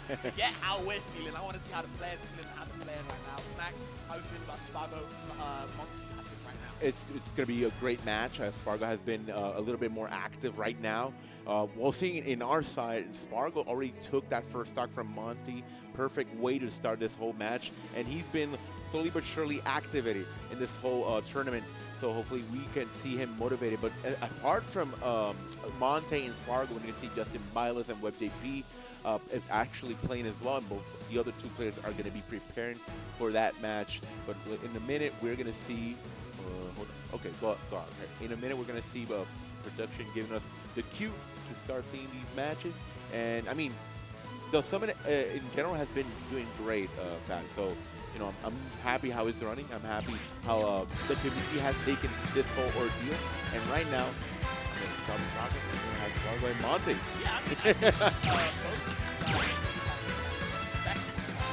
Yep. I think all the ends, you know what I'm saying? Once my stuff, once the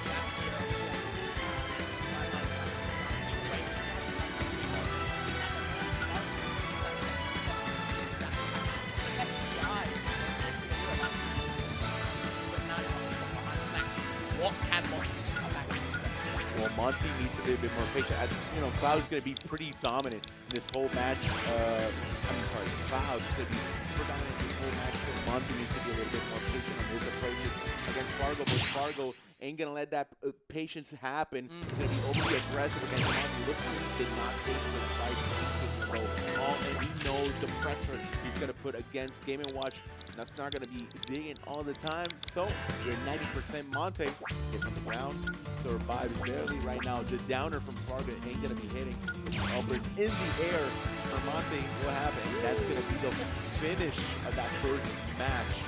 Spot dodge into limit up B. We're just gonna, you know, as we move on to the screen, we're gonna go on to Justin Bilas up against WebJP. I believe these guys must have played a couple times since they are both Tri-State. I don't know how close they are, but either way, it's not exactly, I think, a Sheik's main's favorite kind of matchup. And I think, you know, Justin has been working. You know, we know him for the Bilas, obviously in the name as well, but he has had the Steve for a while now. And I think every time I see it, it does look a level above each time. And look at that forward smash, nearly taking that stock.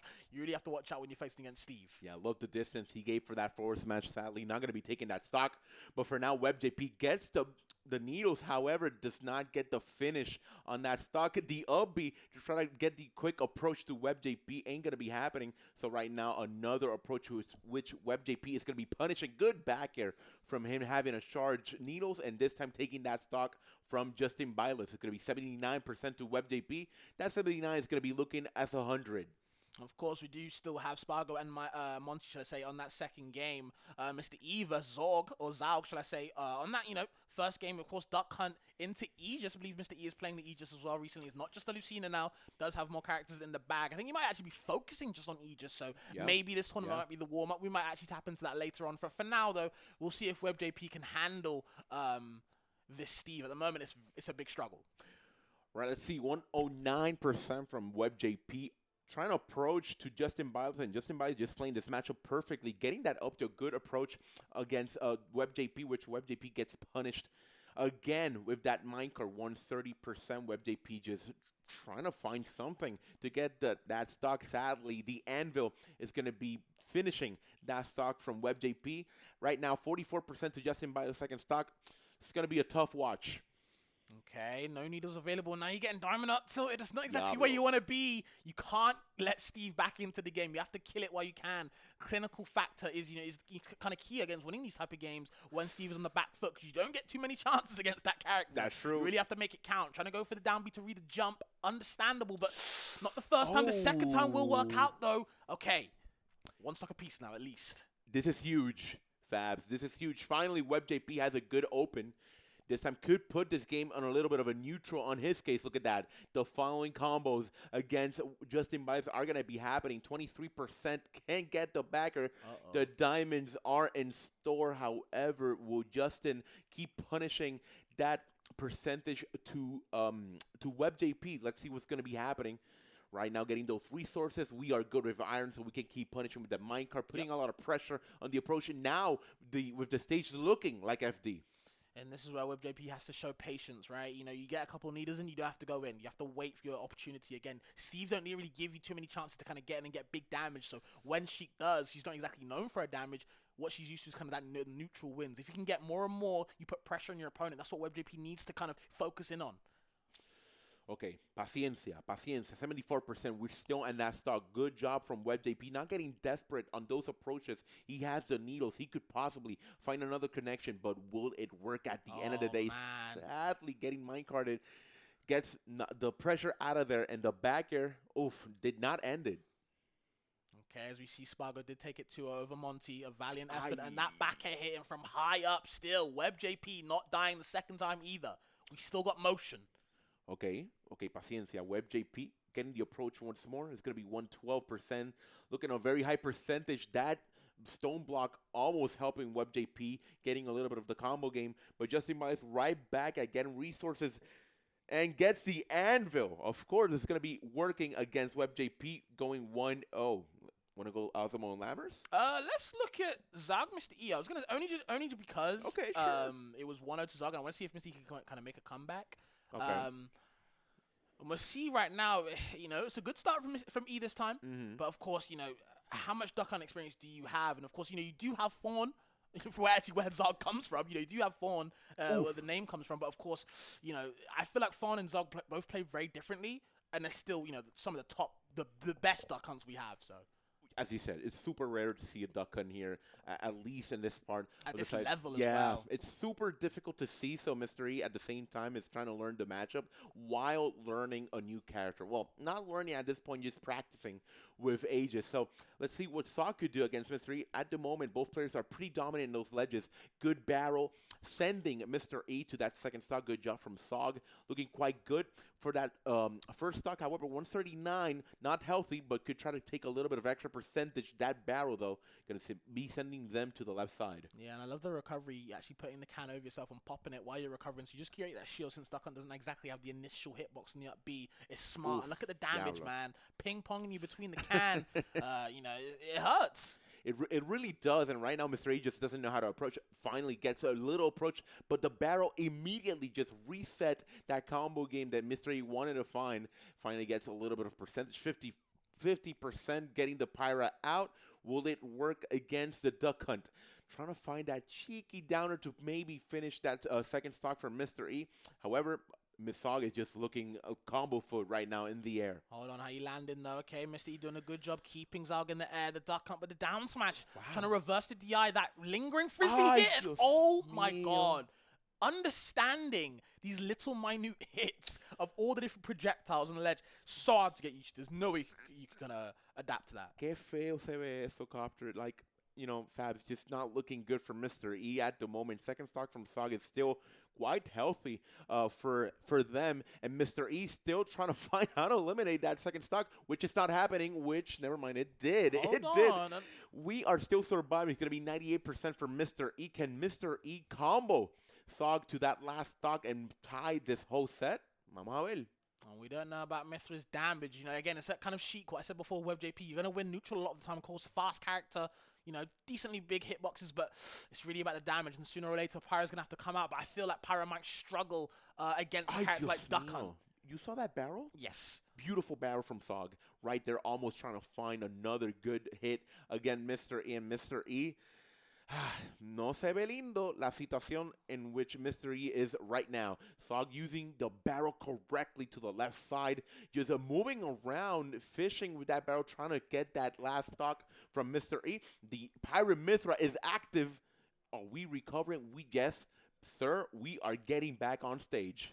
And I think since the Pirate's out now, it does kind of buff Zog because, you know, you lose your mobility, but not much you can do. Unfortunately, E is going to fall 2-0 there. We can kind of move on.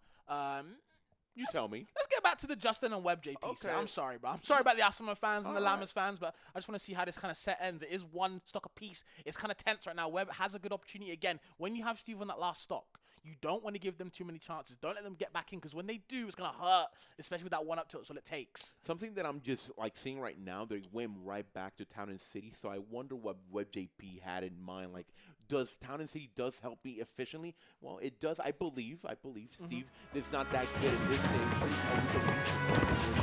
So let's see if it's going to be working efficiently. On his case, we got both players on their last stock, 59% for WebJP, but as everybody knows, Sheik at 59 looks like an 8. So vamos a ver. Let's see. I agree. Of course, she does have to take those extra steps to kill as well, so you have to kind of watch out that. You can see Justin's very happy to kind of throw these up to neuters, you know, when it's one hit, that's what it takes. All right, Steve, getting that forward to the left side, 86%. WebJP recovering right back, getting a little bit of noodles in inventory. However, gets attacked once more outside of stage. That minecart is going to be pushed to the right side, so we don't have a minecart. All right, the Anvil's going to be ending that match. What a sad way to end the whole ordeal. But we're going to see Azamo and Lammers on this second match, which Azamo is going to be taking that first match. Yeah, I was actually going to say, don't know too many of the Mii players in general right, in Japan. So I would love to, because usually they love their obscure characters. Yeah, but you'd think there would be like a very top level beginner. There probably is. I just don't know the name of them. I'm sure Twitch chat, Rose Boom, of course, can kind of correct me on who their name actually is. But to see Lammers, doing a decent job against Ryu, but I don't know how the first game went. But Asimo doesn't exactly look, out of his depth.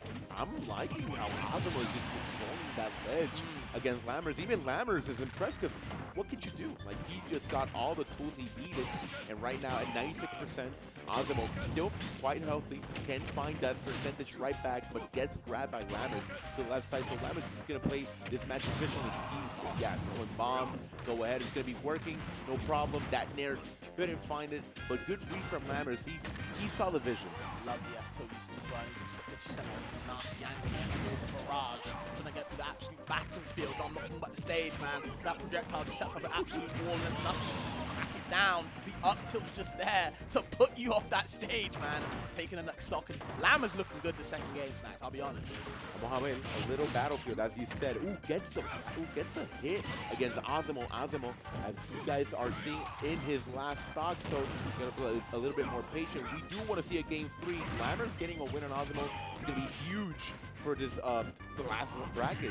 Oh, the whiff punish with the level 2 focus into the down air spike. But of course, Migan is up B, deceptively rangy. When it's actually recovering. So pretty smart on Lammers to kind of understand the timing. Love the delay as well with the projectiles to kind of, again, abuse the hitbox or the hurtbox shifting, shall I say. Escaping danger, very evasive. Very smart from Lammers, surviving. But not surviving that move. It's going to be last stock for both players. At least Lammers has one more chance to finalize this second match against Azamo. Again, pretty tight, so let's see. Good grab. Lammers sending Azamo to the left side. Let's try to keep doing the same work, putting the bomb. A good shift of momentum, getting that grab, changing the game plan against Azamo. So let's see if Azamo could get back on ledge, gets attacked again. Lammers doing a great job. Defensive options are efficient. Okay, yeah, that's your empty land grab, let's say. You gotta watch how you're shielded. Can't be shielding too heavy, but of course I understand. They get speed gunner, and that's the classic. The buffer, air dodge. It's 1-1 Lammers, and that could have been scary, man. We could see Asimo kind of come back into the set, maybe to kind of snatch that game away. No chance for that game right there. So good on Lammers to recognize that, and of course, a forced error, should we say, from Asimo. Hey, but we take those, and I'm pretty proud of Lammers how he adapted quite quickly on just, let me shift my movement just to shift the mindset that Azamo has in mind. And, I mean, it worked at the end of the day. So let's see if Lammers can take the win. I don't want to be biased, but I do want to see Lammers taking it because it's going to be huge for him, huge for the tournament. And Azamo, it's going to be surprising for him. Yeah, I think a lot of people are kind of like, when you talk about like kind of your favorite Japanese players, I do hear Asimo quite a lot, and I think the style of the way he plays Ryu, is understandable. What I really like is kind of the tech chasing with the charge Hadokens, to make sure if you're rolling away, I can still kind of catch you. Things like that are very interesting in the gameplay, but just the neutral Asimo, I think a lot of people kind of respect as well. But at the moment, getting shut down by Lammers, great Nair edge guard, no upbeat to recover, and early stop, by the way, early. Ay, Dios mío. Lammers is cooking at the moment. Azamo couldn't get that nair, so right now, neutral-wise, Lammers is a bit more comfortable.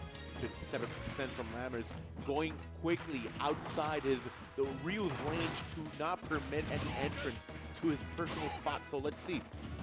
70% does get the sweep right now for 96. Good job from Lammers taking away, getting away from that backer, surviving still at 96%. Lammers saw the vision. Azamo reacted efficiently.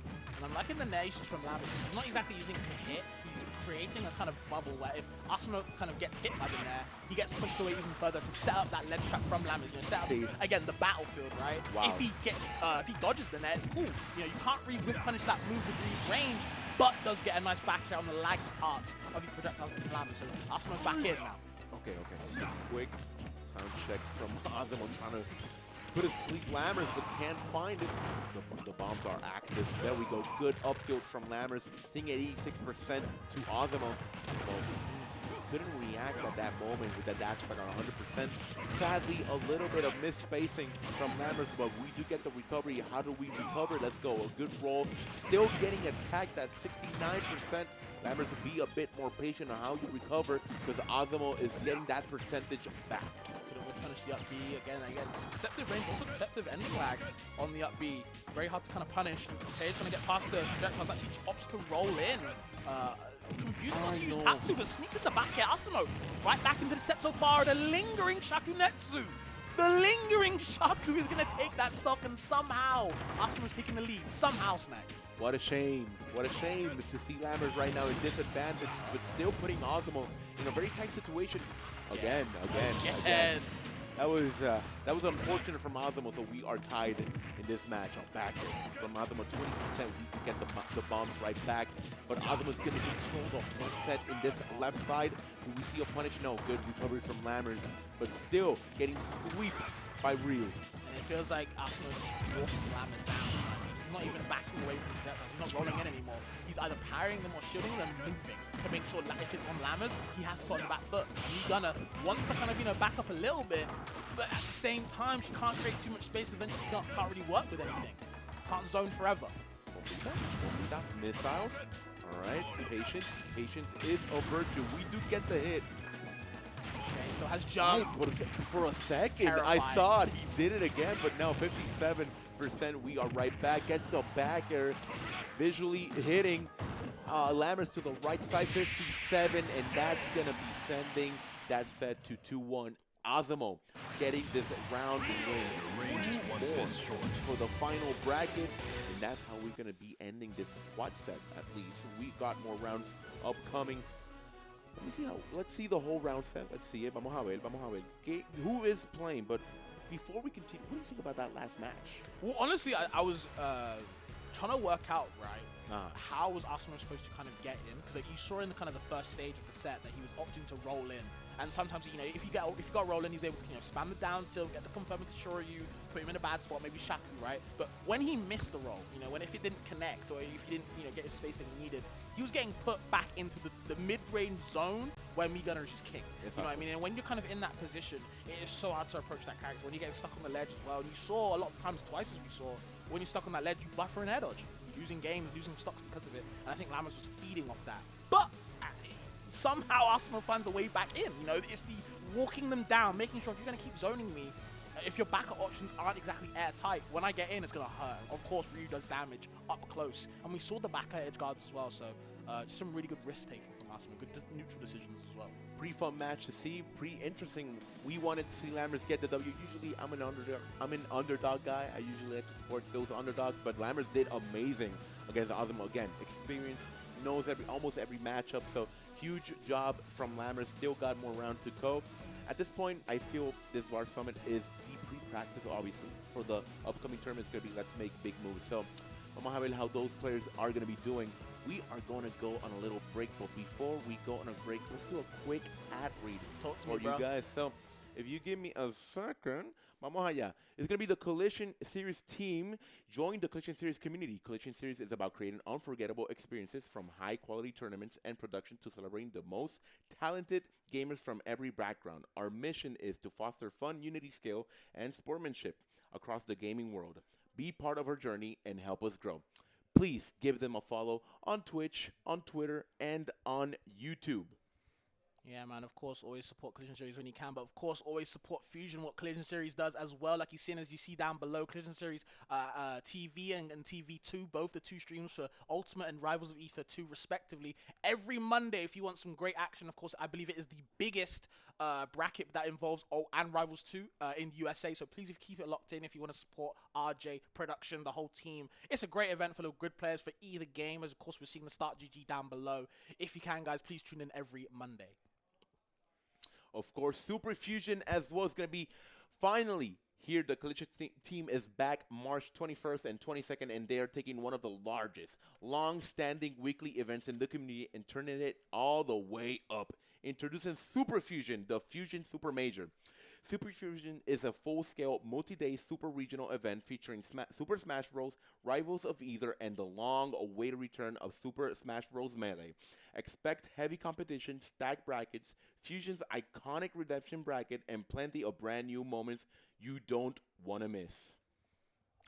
Oh, man, please keep supporting them. Of course, if it wasn't for this guy right now, we wouldn't even have today. So, of course, support Vars. He's got 3 sets of communities, 3 channels you can all kind of lock in onto. All the QR codes are right there. Like he said, if you see the first one, you're going for League of Legends, kind of the main content, LOL. Great things kind of get involved in, as a great game to kind of work with. Vars 2 is for the gacha games, with your Wuthering Waves, your Honkais, whatever you need to. Please keep it locked in for the second channel. And, of course, as we're seeing today for Vars 3 is Smash Ultimate. So, there's little different communities to go into, but I promise, guys, no matter what communities in, the content is amazing. Please keep it up to keep it locked in for them. And finally, if you would like to support the event, please head over to our GoFundMe page. Vars is currently covering almost all of the expenses out of pocket to help get the event you're watching today up and running. All proceeds, both in reaching our goal and anything raised beyond it, will go directly towards supporting the event, covering those expenses. To help out, simply scan the QR code on your screen and show your support. Every contribution is super important. $1, $2, $3, and you name it. Put whatever you guys want, but please go help him out. Okay, man. Okay. Guys, hope you guys are enjoying the quad so far. I believe we are going to go on a break. Yes, sir. So we will see you guys in a bit.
we are right back here in the Vars Summit.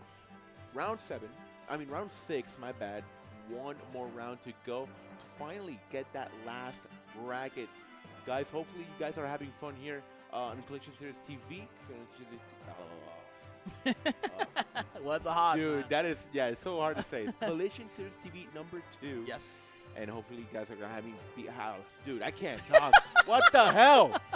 Hopefully you guys have fun in this quad stream. So yeah, I don't know what's going on. I'm stirring a lot, but here we are. Let's keep having some fun. We already got some matches on the way already. Number 1 is gonna be Quid and Omega, about to start this first match in PS2. They're doing it. Okay, all right, that's okay. We got some crazy sets in the way, man. I feel like every time I go out and talk to the players, I'm learning something new. Did you know that Peanut lost to Twitchy, the Isabel? I saw. And they lived together, so they've played. So Twitchy said it was inevitable. You know what I mean? So there's so many upsets happening. Louis beat Hurt. Like, I feel like... Wait, what? Yes, Louis just beat Hurt. Like, there's so many things going on. So I feel like... This is what I talked about on the mainstream, guys, if you guys were watching earlier, where I said, I love when I don't know who's going to win. And I don't know who's going to win Vars Summit anymore, because I'm seeing apparently Spargo's on his last chance. If he loses one more game, he's not making it to the playoffs next round. So it's like, you really just don't know who's in it to win it, you know, in that way. Not just mentally, but physically as well. But at the moment, guys, you have to get into this first set. Omega against Quid. And I feel like these two guys, right, they might not be at the top level, but they are, for me, two players that have shown that they can upset a lot of people. Of course, we've seen Quid win LMBM itself, you know, a couple years ago. And the way he played against Spargo when he won that opening set 2-0, you know, it's like, why not can he win today? You know, same with Omega. You know, I haven't really been keeping up with him as of late, but I've known he's a great joker from a while ago. And I know he actually has a secondary Mega Man, which I've seen him bust out a couple of times, you know, keep it even in the sets when he can. So we'll see. Bueno, vamos a ver. I think these players are just waiting for the start on this whole round. And yeah, again, we are in round 6. We got round 6 and then 7 to finally get that last bracket. This tournament, as you said a couple minutes ago, has been weird, in my words, because you expect Hurt to at least go 7-0, but losing to Louis Money, and even Louis Money admitting that this was going to be his year, this is huge. It's huge. I feel Louis Money's going to have a good run here in the Vars Summit and in the weekend. Hopefully, I am praying for that, because we want to see a Louis Money year.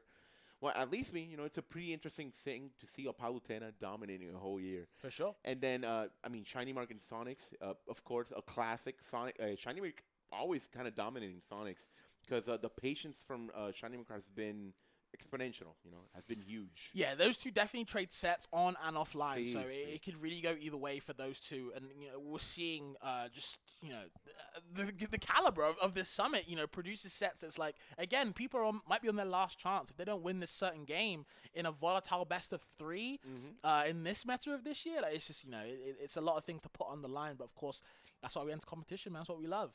Yeah, that's right. That's right. I mean, yeah, we are just waiting to the start. And Fabs, tell me, how has been, I remember you told me Smash Mania, that when we're in top 8, I always do that. So, how was your trip back to New York? This is not your first time. This is like your third, right? Oh, for New York? I can't even count how many times I've been here. Oh, wow. My bad. I've been here a lot. I feel like I know Manhattan off the back of my hand, man. I've been here without Smash. I've been here for Smash, you know what I mean, every year. I've been to every LMBM. You know, even when it wasn't exactly making the biggest of moves, it was still a good event. You know, I always come out for this event. And there's a reason why, man. You know, it's not even just because of Max and Joe, but it's just, you know, the place that you're in Manhattan. Yeah. Might be a little bit expensive, I'll be honest, but it's just a great place. You're literally next to Times Square, you know what I mean? So you're in all the big attractions. So it's a really nice place to go to, I feel.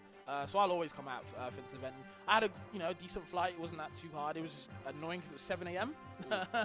And so I haven't had too much sleep, but hey, I still feel energized when we got sets like this, man. So and you came out with a lot of people from the UK, right? You came with so I didn't come with them, but there are a lot of UK players that are here for their first time as well. Which I love when people come to a place for their first time and I already know, because I feel like, you know what, I don't have to guide you, I can kind of recommend you. So I've told them to, like, you know what, you guys are, you know, at the hotel, they're at like Upper Manhattan, but you know, they can experience anything. But of course, what we want to experience, what the Twitch chat wants to experience, is some great games. Sets, guys. Yeah, I think we're gonna get the final big thumbs up for the OK Productions telling me that we're getting these sets sorted for you soon. And yes, of course, like we said, Quid versus Omega. There we go. Pokemon Trainer versus the Joker, man. No Mega Man needed, no secondaries needed. It's just straight hands with their mains. Straight to it. PS2 Quid against Omega. It's going to be a great match. Omega has done pretty well, as well as Quid. As you said, Quid got that W against Spargo, which motivated him in that first round. So hopefully we can continue seeing a little bit of Quid action here in New Jersey. So for now, both players, at least Omega is going to be at 53%. Quid having a great start for this set. For sure, and of course, it's actually not even Sonic. I realized it's actually Wrath playing against Shining Mark, should I say. But yeah, going back to the set of Omega and Quid, I really want to kind of highlight that at the start of the set, Squirtle is such a mentally small, has a big combo down game, and it's kind of hard to kind of keep out.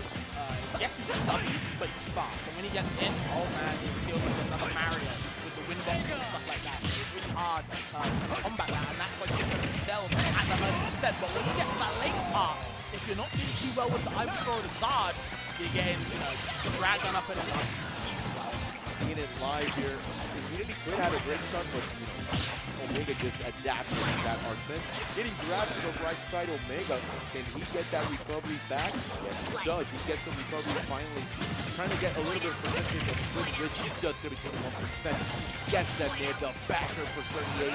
Good job getting the run. Oh, Lord. Imping. Wow. And I don't know how much Omega is putting Pokemon Trainers. I know, of course, BD has the Pokemon Trainer of secondary, which most people see, but I don't know if they played Pokemon Trainer in the past. But either way, it's a very strong versus character. And of course, if we talk about Georgia, we do have the classic Coda versus Darzo. In the other set, if you want to watch that in a bit, but of course, we'll focus on this set so far. Parte por parte. A ver, Quid is trying to get that recovery back on Quid. Remember, he's in his last stock. Omega just dominating this one match. Getting that tail action on the left side. Omega's going to be using that for stock. However, Omega is feeling a bit more confident. That stock could be disappearing any minute now. Quid's going to be coming back to Quid. Squirtle on 101%. Needs to get a little bit of percentage right back.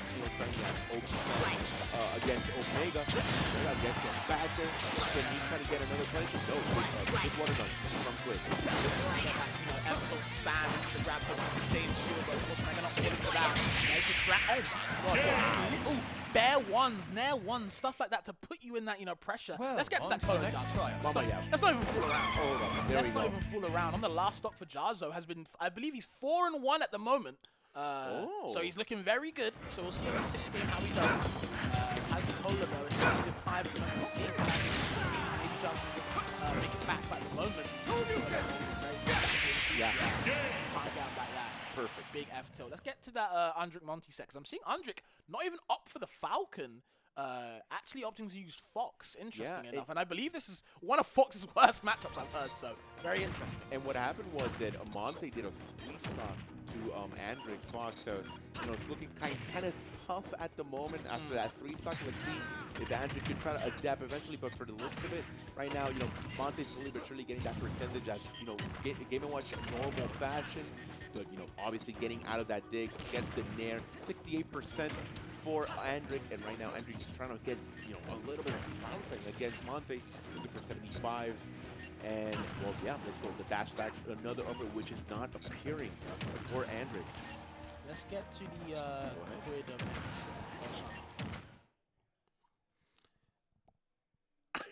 I'm a master with this. I promise you I'm a master with this. Either way, actual masters in the gameplay right now. And I think, it's on Quid right now, losing the second game as well. So not doing the two back. But, of course, bringing it right back there is the curse. But you have to really watch out. I feel like Omega defensively so hard to kind of get past, break down the wall. Even with a character like Joker, I believe he's really abusing that back air.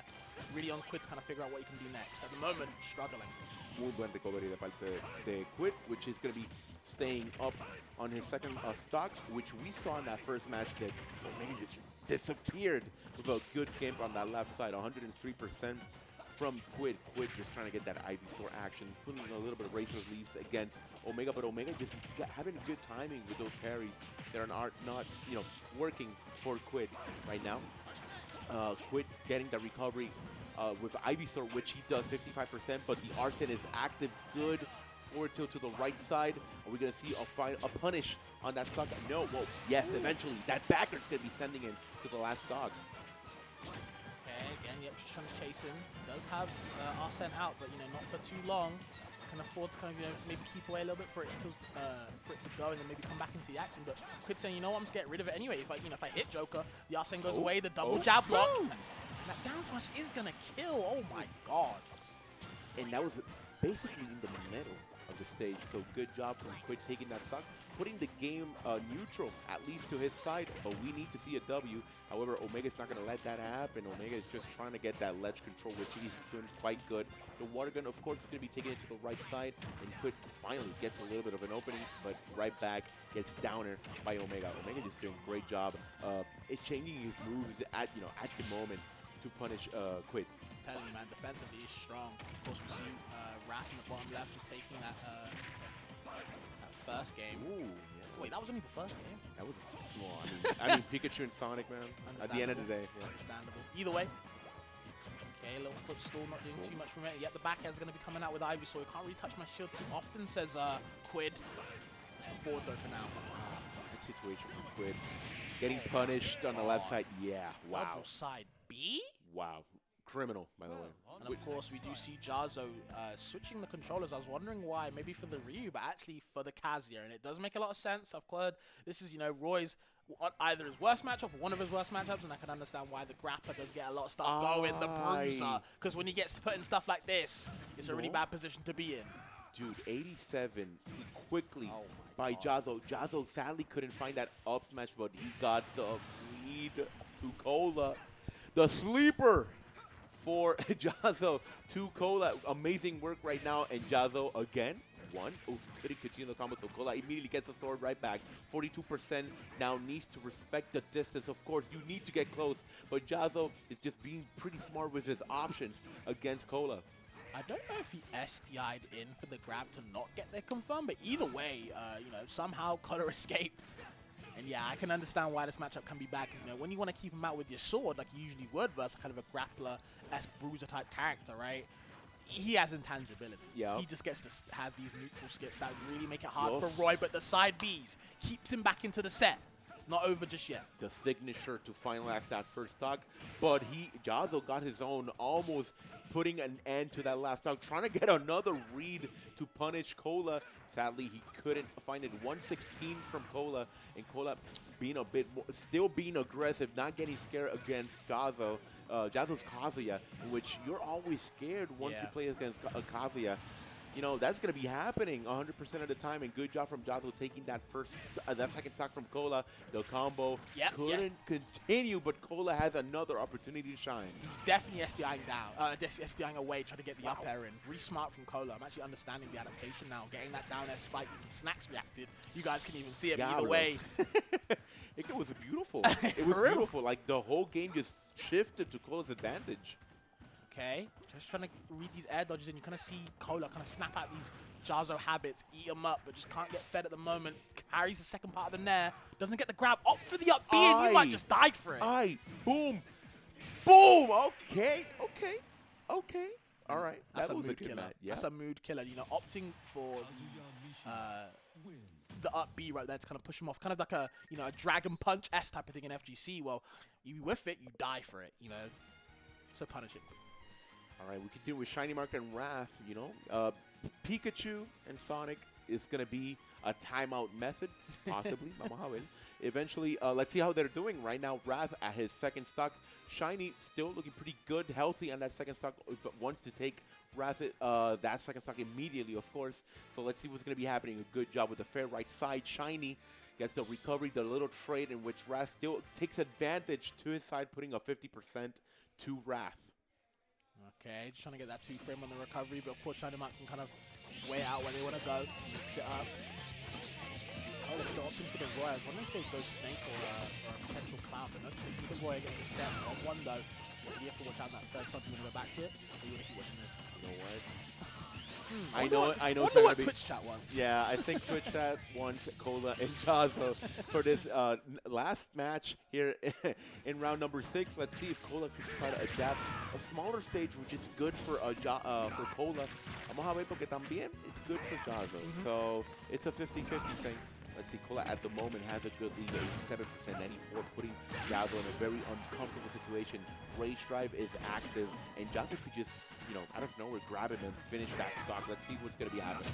Hold on, they're trying to get for the down air read. Just can't get it the first time. The second time, it was always going to work out, though. Getting an early stock, barely touched by Kazuya of all characters. This is Jazzo piloting it as well. It's not slouch. Here we go, though. Nothing to slouch at right now. You have to watch out.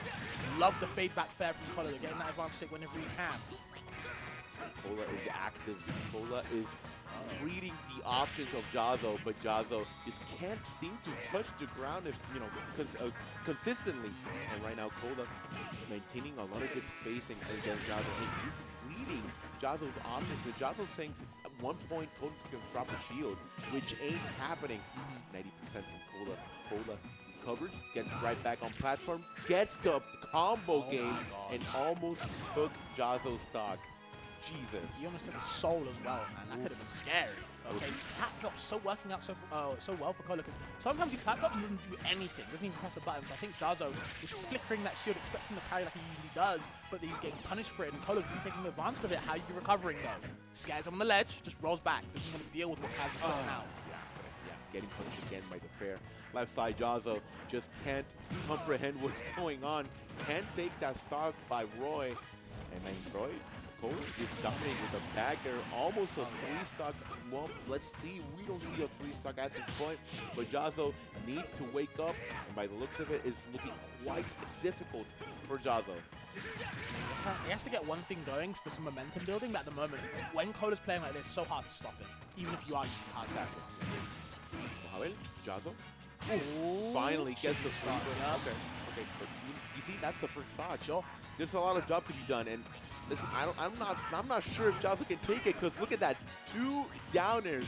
We already saw 3 of the same situation from Cola, so Jazzo is just confused of what to do against Cola. And you can understand, you can see that Cola understands that if he goes on the same ground as Kazuya, he will get grabbed and die. So just opting for this downer after downer, because if he gets a hit, he gets a lot of momentum off it. If he whiffs it, well, the move can be hard, you know, can be hard to punish. There's the jab, the forward air, though, maybe he wanted a back air for the confirm, but maybe got the flub either way. Oh, all right. Another forward air, yeah. Maybe preserving the back air. Who knows? Could be a flub either way, but can't get that hit right there. Now you're on the ledge against Kazuya. Never a good time, even with the rage drive involved. Can't be shooting too heavy against him now. This is such a funny situation from Cola and Jazzo. Cola's just staying on that platform. Again, it's working. Yep. I mean, I'm not going to move. I think Jazzo's kind of confused what to do next. So like, I know you're downering, but like, if I can't parry it, what am I really supposed to do? Oh, well, a good laser from Jazzo sending... Dude, Cola, I can't commentate like this, bro. He's still down there trying to get the punish. And well, Chinese mark and round ended. It's going to be a tight game down there. And Cola is going to be taking that set. So let's go see that last match from Shiny Mark and Wrath here in round number 6. Possibly a timeout. I mean, yeah. Big shout out to Cola, by the way. Like, no matter if you thought that was lame, no.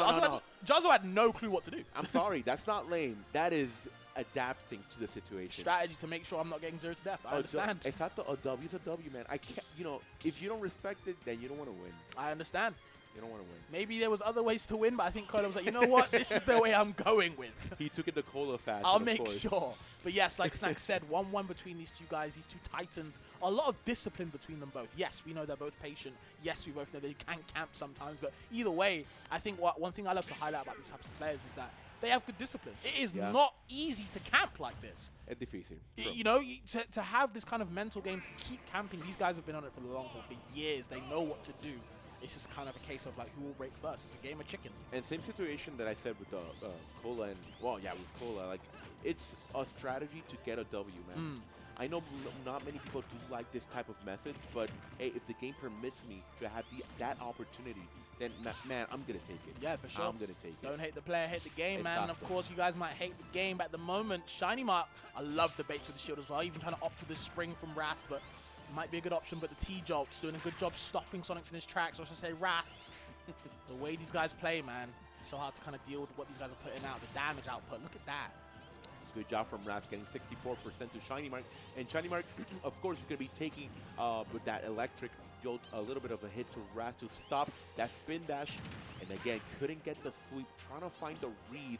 However, Wrath being pretty good, not permitting that, be a little bit predictive, of course. So 105% Shiny Mark trying to recover back on stage, gets right back on the middle, but Wrath immediately gets that grab. And do we see a punish from Wrath? Nope. And I don't know if he's doing this on purpose, but he keeps back airing the T-Jolt specifically to kind of maybe to extend the hitbox, or if it's just an accident. But either way, could be prove to be useful sooner or later in the set. But of course, this is the last game, so if you're gonna pull out the tricks, pull them out now. Don't leave that sleeve hanging. Patience is the game. It's the name of this game. Absolutely. 78%. 88 is going to be accumulating Wrath. Being outside, staying in the air, trying to reset the mental of Shiny Mark of what to do. Oh Good my job. God. Wow. Shiny Mark had the vision. However, it couldn't finalize it. This time it does. That first stock from Wrath is going to be out of here. 124 from Shiny. This time, extra percentage. Yeah, I actually noticed Wrath SDIing up for his life, maybe to escape that final hitbox like he did before, but maybe the percent was just too locked in. Unfortunate. Either way, Shiny Mark does have that slight lead, but for how long does it take? The forward air is going to bring them right back to even. It doesn't even matter. How long can you keep the lead for these two guys? It's not a long time. This, as we said, this game is just patience, trying to get the opening, which in this case, Wrath does. The overextending of the force smash helped him to get that up tilt. Pikachu right now getting a little bit of percentage, 58%. Good job from Shiny Mark, just putting pressure on that recovery from Wrath. And Wrath gets the recovery, but the homie is going to get parried and immediately get a little bit of the nair action to Wrath. 26%. Here we go. Shiny Mark getting comboed right back for 56. And Wrath is feeling, Shiny Mark feeling the wrath of Wrath. I feel that. Honestly, it's kind of hard to kind of get around, okay? Trying to get past the T-Jolts, getting blocked, and this is kind of where we come to a stalemate. Shiny Mark has to be careful where you put in these projectiles, because all Wrath has to do is get under them. It can be a really bad time, okay? Throw it into the forward air just for extra damage when you can. We're getting closer and closer to those red percents. You have to be careful. Paciencia, patience, 100% from Wrath. Oof, that force match is going to be punished immediately from Wrath, trying to find the read with the jump, in which case Shiny Mark is not, gonna let that happen. What happened, man? All the backers are flying out. I think I know what move Wrath wants to hit with, but the down smash, yet again. Do we see another punish? Oof, trying to get the ledge trump right there. Couldn't seem to find it. 138 from Wrath. The backers are, thank God they don't get still by the time used, man. Trying to keep them at the queue if you can, if possible. Good job. All right, electric jolts. Right back at it. We keep on going. 110% good job from Wrath. Fair to the right side. And Shiny Mark is in a bit of a tight situation, though, because you cannot let that happen once more. Wow, after the 100th time, that backer is going to be taking that second stock. And he had to run past him. I think he actually wanted to cross him up to make sure that Shiny Mark kind of, drop shield. Similar to what Jazo was doing, flickering shield when you don't know what to do. I think Wrath took a great advantage of that to make sure, hey, if you're going to keep flickering it, if it's not a parry, you're dead. So. Shiny Mark, of course, jumping around that platform, not going to let that spin dash hurt. Yep. And Wrath, again, playing very smart. The camping method, just jumping around. Because the one desperate is going to be Shiny Mark. Yep. I'm good. I'm going to stay back. I'm just going to get the W if you don't hit me. So 2 minutes left, 2:30 right now. Oof, Shiny Mark had the opportunity, sadly missing that grab barely. It's going to be 145-31 again. We do get the recovery. We're downstairs and on the right side. Okay. Sonic still living somehow. Wrath, should I say? Piloting Sonic, avoiding the T-Jolt as well. No forward air available. You can see him kind of throwing out the hitbox to make sure if you fall into it, I could get the kill. He's at 155, so he just needs a little bit of a tickle, but unfortunately, Wrath not trying to laugh right now. No nair either. No hitbox allowed in the set. I can actually, connect with Wrath at the moment. Doing a good job evasively, defensively as well. Again, no T-Jot allowed. Trying to interrupt with the nairs. Wrath is there to kind of jump over it and, trying to get a mix of his own. Wow. Hey, Twitch chat, how are you? You guys doing well? Damn, same movement we've been seeing for a while. Again, I don't blame any players right now, but I kind of understand Twitch chat. I'm not even watching Twitch chat, but I know they're like, oh, all right, okay. 176, finally. Shiny Mark taking that stock. However, the good side of this story is that Wrath took 75% of extra damage to Shiny Mark, Yep. in which I'm going to keep camping. I got 1 minute and 15 seconds left of this whole match. Oh, back is going to end it. Okay, never mind. Jesus. We had time. That backer is going to be working to finalize this set. A 2-1 count for Wrath. Congratulations. That's a huge win for Wrath right there. Yeah, I think even though Shiner Marks played Sonic's, or Sonic, should I say, in general, you know, on and offline, like I said before, a lot of times it feels like Wrath is still having like these kind of moments of innovation, and it's really on Shiner Marks to kind of figure out, hey man, if I don't figure out this kind of certain pattern of movement I keep seeing, I'm just gonna get eaten up, and that's what Wrath was doing, man. You know, we said, especially me, was saying that, you know, a lot of these cross-up back airs, putting out more and more, like you said, staling it doesn't really matter, because when you eventually get that final hit, Mark was struggling to get anything started. He's getting caught up a lot in shield, and when you have these multi-hit moves out of shield, like, you know, like your nair, your back air, you would imagine, hopefully, that you can kind of catch them. But the way Wrath evades out of shield play and kind of keeps you again in that mid-range zone, not too far away or too close, is so good at punishing them with, you know, with these arrows like back air, nair as well. So good showing in that set. Good show from Wrath. We had a pretty good round right there. That Jazzle match as well was pretty funny, so hopefully you guys had fun watching that round. However, we might be going on a little break, right? Eventually, we're going to be starting that last round, so don't go anywhere. Give us maybe like 2 minutes, 3 minutes. Oh, wait, hold up. Not 3 minutes. Give me the ad time. So we are going to ad time, baby. Roll it up, production. Of course, guys, if you don't know, please keep supporting the summit. Keep supporting the guy behind it, Vars, man. He put out a GoFundMe. The QR code is right there. Please support it. Just support, you know, everyone that's put together this event, Vars himself included. I believe the goal was around $3,000. I don't know where we're at right now, but hopefully we're past that goal if we can. You know, all the money goes towards, you know, helping this event out, you know, and supporting this event. So please, if you guys are enjoying it, please support. That is right. And as well, follow Vars in his 3 channels. Man, this guy is consistent. Content king. Having 3 channels for 3 different things is amazing. Follow him for League of Legends, for Gacha games, or, of course, for Super Smash Bros. Ultimate. And it's another way to thank Vars for, you know, innovating. What is this summit? It's been a while since we've had this. Absolutely, man. And of course, you know, we want to talk about support. Well, you know, who are these guys streaming for us today? Of course, it's going to be Collision Series TV and TV2 on this one that we're on right now, guys. Please support the growth, man. These guys have been going through it, you know, doing a lot of events over the years. Really want to give them their flowers. So, of course, you guys can do that as well. Get them a whole damn bouquet, man, because the way these guys work, production included, you know, the best. RJ and his whole team have been doing it big for a while. And I just want to say, if you guys can support, well, their Twitch, Twitter, and YouTube is all down below. So please support their growth as well as them in general. As well, every Monday, Fusion is going to be celebrated with Super Smash Bros. Or Rivals of Either 2, hosted at River City Gaming in Rahway, New Jersey. You know, go ahead, have fun in those weeklies. Those weeklies are stacked. If you lose, if you went 0-2, you got the arcade as well. So, you know, go have fun and follow them as well in Collision Series TV and Collision Series TV #2 for Rivals of Either. And of course, guys, if Monday isn't enough, you know, if you need a little bit of March Madness, please, the second half of March brings, you know, Super Fusion. Not Fusion Plus anymore. We're going even higher before, you know, we're breaking records. Ultimate Melee and Rivals 2 is there. 3 big games at the moment for platform fighters. Please, you guys, if you're going to enjoy stuff like that, tune in to Super Fusion. Again, by whoever else than Collision Series. Of course, the start.gg is right there. There's a lot of things going on for that tournament. You know, they got, you know, like you said, a lot of things going on with the games involved, the people involved. I hope to see you guys all there.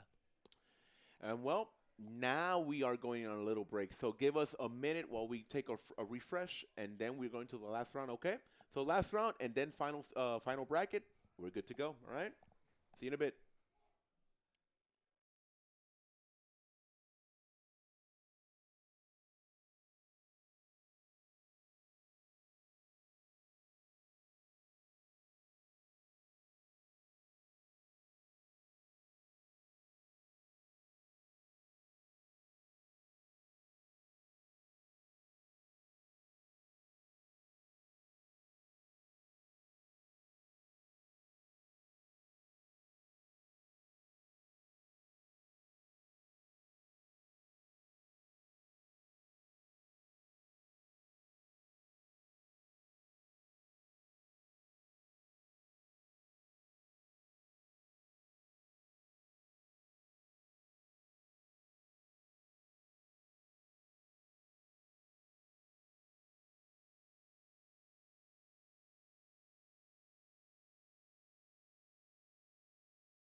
What is good, everybody? We're back. Of course, last round before we get into that actual double elimination bracket. Of course, round 7 of the Swiss bracket.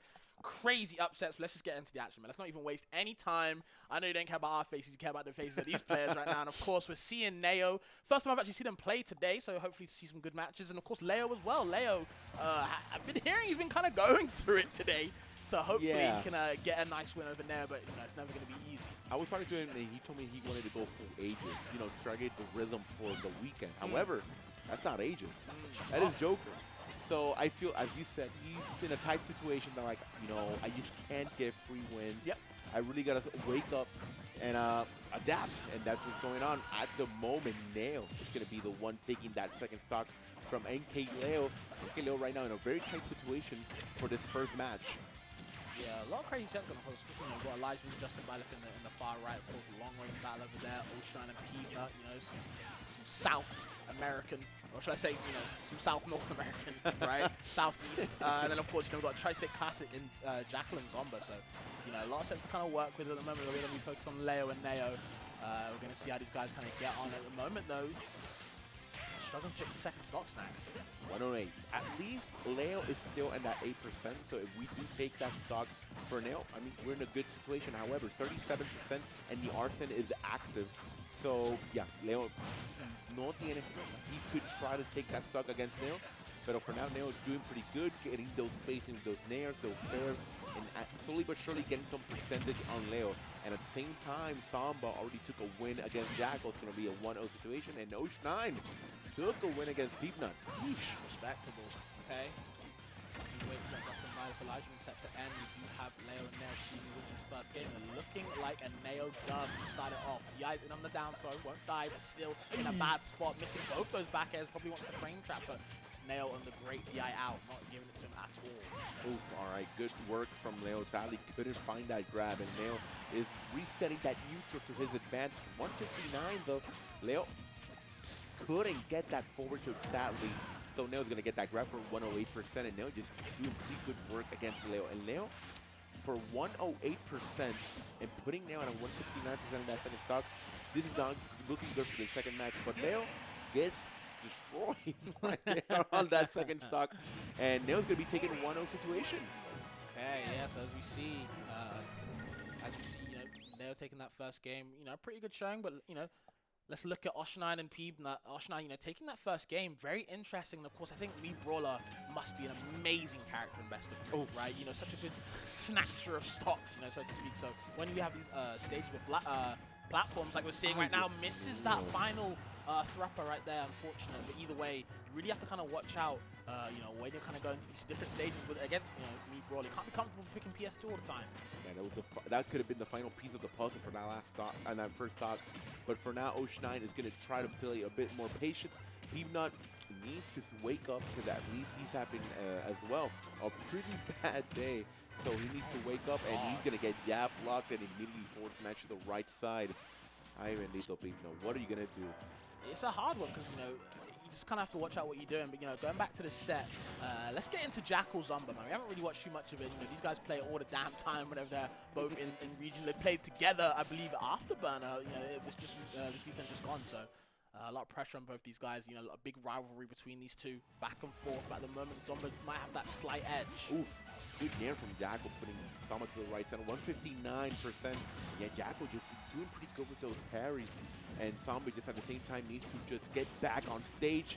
Sadly, couldn't find that downer, and the back air from Jackal to end that second stock from Zomba. Huge. It could be a tight situation from Zomba if he cannot control the match. Yeah, the losers seem to be fighting back. We're seeing Jackal taking a slight lead right now against Zomba, and Leo actually getting their one over Neo, but can they finish it? That's really the question. Answering a lot of things that they can do. There's the up tilt, so there's 2 of them. Might be a bit too greedy for the third, but either way, still in an advantage state, keeping Jackal smothered right now. Very good laser from Jackal, just putting pressure home. Pushing Samba to the right side. The recovery from Jackal is effective, but sadly, obviously that down is going to be taking that second stock from Jackal. Last stock situation, game number 2, in which Samba is the one who has the lead, so he wants to close it out. That side beat could have been a deal breaker. However, Jackal couldn't get it. Okay. 88. A little bit of a string right there. It's not enough, though. Good job from Jackal, putting Zomba at 101%. He needs to tie this game to go to that game number 3. Gets the jab up to Laser for 65. Good percentage used against Jackal. Oof, that side B is going to be pushing Zomba once more to the right side. Huge advantage right now from Zomba, but Jackal could try to just end it. Oh, man, the down air, though. Yeah, such a punishing move. And we are going to go back to this Elijahman and Justin Byleth set. Okay, so 1-0 still to Elijahman. Can finish it right here, though. Should be able to. Does have smash up, but has to watch out. Has to opt to speed up, of course. We're seeing Leo lose that second stock, so now he's on his last one. Last stock between those two for game 2. So, you know, win or bust for those two. So we can maybe look at that set, see how they're getting on. Okay, this is the final one. I'll have to watch out. Oh my god, the double up air into the back air. It's nice from Neo. Good control. All right, 83. Neo, good job. Gets the nair. Gets the fair 2 times. At least for 59%, but you gotta respect that Arsene, be a little bit more patient. Still, it's not gonna be phased when the Arsene is active. Good shield is putting up, you know, the conscience on Leo. Like, that's not gonna be working right now. 89%. Arsene is gonna be out of here any minute now. For now, 83% gets grabbed to the right side, and that's gonna be the stock. Game tied right now, and immediately let's go right back to that Justin Byleth match, because we are in a tight situation. Last stock, Justin Byleth was not winning at all, and immediately got the game on his back. So let's see if we can try to see an end of this match. It's going to be Elijahman right now on the right side with no art. We're going to go right back to that jump art, and Justin Byleth just trying to find anything that connects. I think Byleth up air should be the one to... Ooh, nearly jumping into the... No way, but the F-tilt. Wow, unfortunate for Byleth. I really felt like Justin could have found something with the up air, maybe a catch on the jumps that Elijahman was kind of spamming, but just couldn't find it against the F-tilt.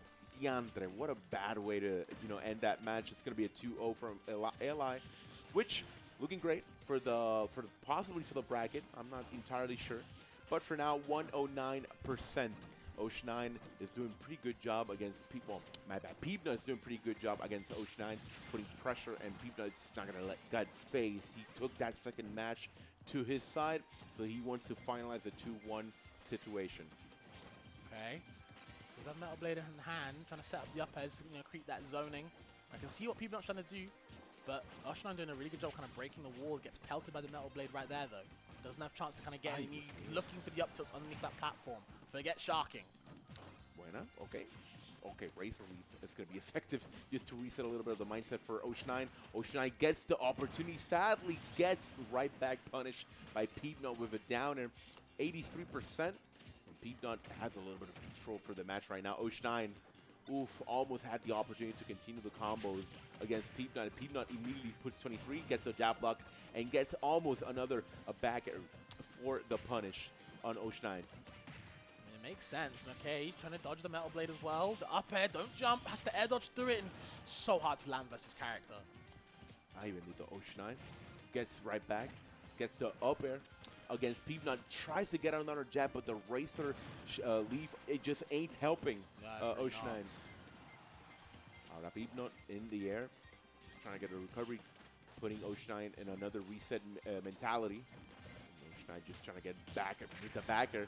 Another good job from Peepnut, putting Ocean9 to the right side, and we are going to see that, that stock disappearing from Ocean9, but we should go right back to MK Leo and Neo. That, third stock from Leo is still there, 58% from Neo, which right now is in a tight situation.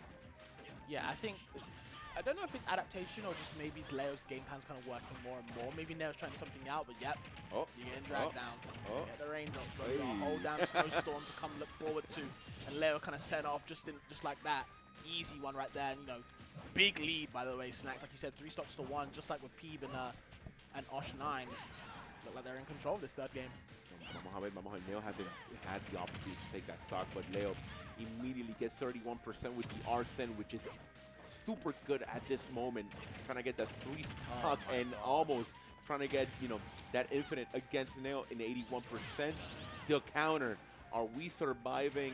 Right back. Good backer from Leo. Just going to keep punishing Neo on his recovery. No jump. Of course. The gun is going to be taken. Yeah, that's a good way to end that match. And we are going right back to Ocean9 and Peepnut in which Ocean just got the game back to his side, and Me Brawler, we've seen it with Leo, just dominates the matchup.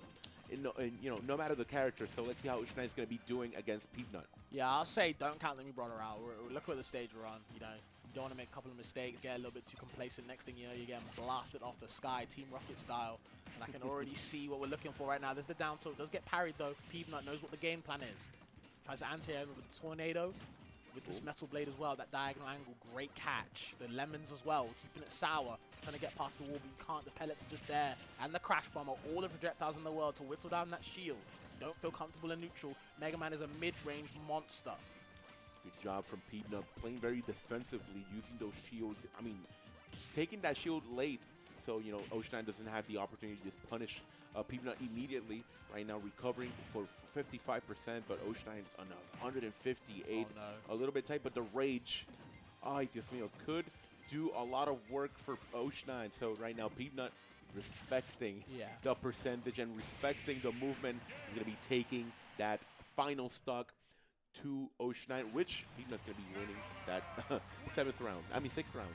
Yeah, that was a scary one. You really thought that, like, how do you, I was going to say, how was Peanut supposed to kind of, like, come back at the start of the set? Because we saw Ocean had a big lead, right? But for me, I think Peanut kind of recognized that if I play more defensively with a projectile character, you kind of have to throw yourself as Me Brawler at your opponent. You're kind of stubby. You have to rely on kind of that air mobility, hope for a lingering there to beat the things at that 45-degree angle people like to talk about. But as long as Peanut doesn't even stand in that direction, just stands even more far away. Again, the mid-range monster. You're dealing with so many projectiles, and when you're getting tacked on a couple of times, eventually you're going to be at the high percent where the back throw comes in, where the forward air comes in. You know what I mean? Things like that, the back air drag down into the up tilt, stuff like that. That Ocean has to keep, in their mental check, and eventually you get overloaded. Exacto. Yeah. So, unfortunate for Ocean. Good showing, but Peanut just the other strong one. Finally, Peanut getting a wake-up call in that case. Yeah, for sure. Yeah, that could have been devastating for him on the last bracket. But for now, we are going to be finalizing this last round. I believe we are going to ad break. Yes, ma'am. We're going to ad break. So right now, let's do a quick ad break and then a little short break. We're going to be on the last round. Of course, Super Fusion is going to be presented on March 21 and 22nd this year. It's going to be Ultimate, Melee, and Rivals of Either. If you haven't signed out, please, the strategy is right there. Go ahead. Absolutely, man. A great event. And, of course, if you want to keep supporting them, the people behind Super Fusion, well, it's Collision Series. As we're seeing on this stream right now, guys, like I said before, Collision Series TV, TV2, as well as Twitter, Collision Smash, the YouTube Collision Series as well. Support the growth, man. These guys have been getting bigger and better every year. And, their events are cool. The production's cool. The whole team is a great team. RJ and the whole team have been doing it great. Please keep supporting them whenever you can. Of course, I said Super Fusion, but we got Fusion every Monday, Smash Ultimate and Rivals of Either 2. Go ahead and register for star.gg/fusion in New Jersey. Collision Series TV does Smash Ultimate, and Collision Series TV 2 does Rivals of Either. Every Monday, go ahead and participate.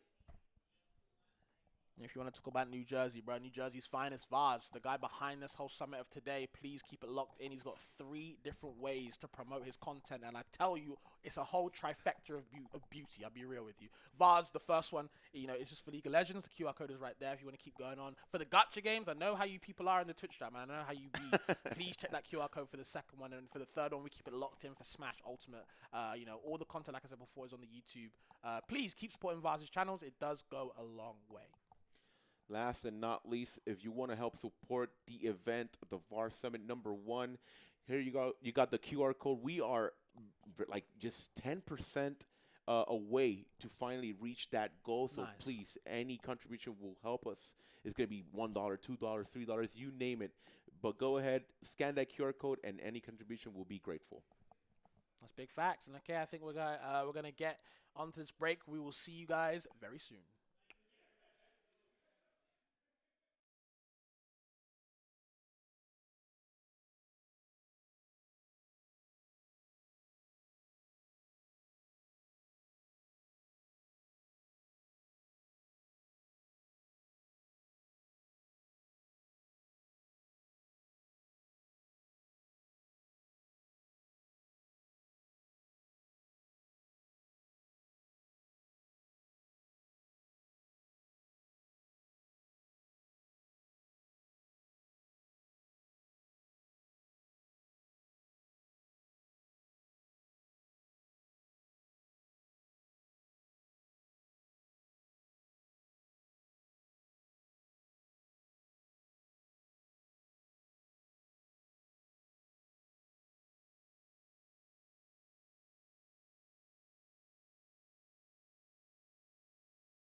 Welcome back, everybody, to Vars Summit. We're here on the side stream. We've got the quad going. We're going to be mostly going through the loser's side matches here in top 16. So looking at all those top 8 qualifiers. It's Lentini, joined by my man Momo. How you feeling? About damn time. Yeah, for about real. time. It is. It's been like going on like 2 years. I've been waiting on this solo block to happen. We've had some online shenanigans. We've been like teased with a set. We've been working together on the quad, and finally today We finally get our moment. Snacks, the GOAT, handing me this block, gifting it to me. I will say your whole towel stealing arc has put a damper on things. I'm a little disappointed about that. Well, actually, no. I got rid of the damper. I dried it up. Bro, stealing. We're already at it. He's stealing towels from the bathroom. I went in earlier. I tried to dry my hands. I had to get all wet. You know what happens as soon as I leave the bathroom? Cola daps me up. I dap up Cola with wet hands. You know how I felt? You know what that was? He felt the aura. The aura. Honestly, if someone has wet hands and they walk in the bathroom, I don't hate on them because I know they wash their hands. I love when they're just like mildly moist. Because if they're sopping, we've got to talk about this. Like, listen. Low key, I'd rather sopping because like if it's like straight up dry, like I'm like I don't know. If yeah, you wash that's your hands. iffy. That is iffy. Straight Yeah, dry it's is gonna be low like tier. a little moist is the perfect. Cause it's like I know you wash your hands and you attempted to dry. There's like a moisture gradient where like up here is like a little bit, and like that's pretty good, and it goes downhill the wetter it gets. But then there's all the way at the bottom is completely dry. It's like, yo, the towels are not that good, dog. Unless they were Lacoste bathroom towels, apparently. I mean, we're in a very nice house. You never know. It is a beautiful home. Of course, shout-outs to Vars for housing us today for Vars Summit #1. And, of course, shout-outs to the Collision Series production staff. We got Kelvin upstairs, and we got Kat running us down here on the quad stream and doing an absolutely fantastic job. Honestly, it's been banger after banger today. It has been. Y'all can't see. Kat's just here stanced up on a bed right now. I love this workstation. She might be the coziest production person the ever. Dual monitor setup with the queen-sized bed, full layout. This is the type of thing that the meme where it's like, this is how your email found me.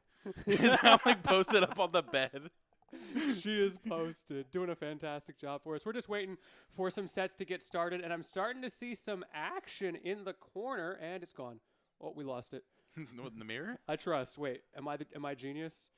Am I a genius? Oh, hey, I got the right one. Let's go. Bang! All right, so we got Wolf and Sonic. I have to assume this is Wrath?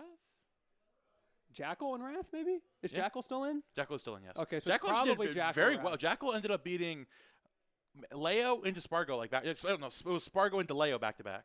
Yeah, Jackal on a tear today. Mm-hmm. I know Wrath is still in that phase of like trying to prove he's better than some of the rankings tend to place him. Kagaribi being like the big point of contention, absolutely popping off there. And then you look at the rankings, like what happened here, and it's just like the consistency thing that he's got to prove, right?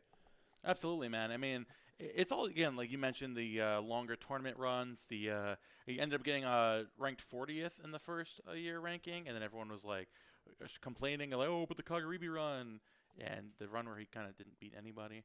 But now, Raph, honestly, I think he took it as a motivator to, honestly, to lock in afterwards. And he's been traveling all over the world. He's been, honestly, earning the name as, like, one of the best Sonic players in the world. One of the best players in the world, period. And, of course, on the other side of things, we've got Jackal. Now, this is a player where you look at him, and if you're newer to Ultimate, you think, oh, man, this guy popped out of nowhere. He's been going crazy in Tri-State. If you're older to Ultimate, or even back in Smash 4, you think, oh, this guy, Jackal, is finally probably gotten a horse. He's been locking things back in, been a little rough, but he's getting there. He asked Jackal himself, and I'm like, yo, Jude, what are you on today? He said, I'm always this good. I just need to play consistent.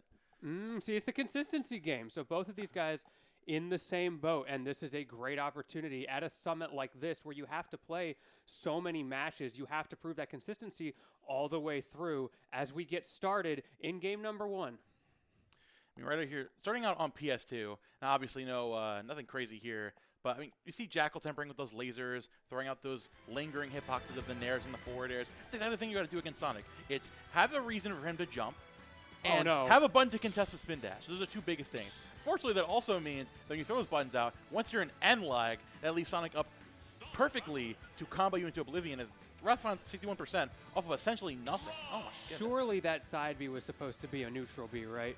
That felt a little bit too preemptive, especially this early in the set. Ooh, oh my god, yeah, what's good with Wrath in these F-smashes today? Okay, we don't shield those. Wrath gonna definitely try to push the issue here because he knows Jackal can't shield right now. Pushed into the corner, not able to get that kill off, but still in a pretty good spot. Now we see Jackal trying to find a lane. Oh my god, the footstool!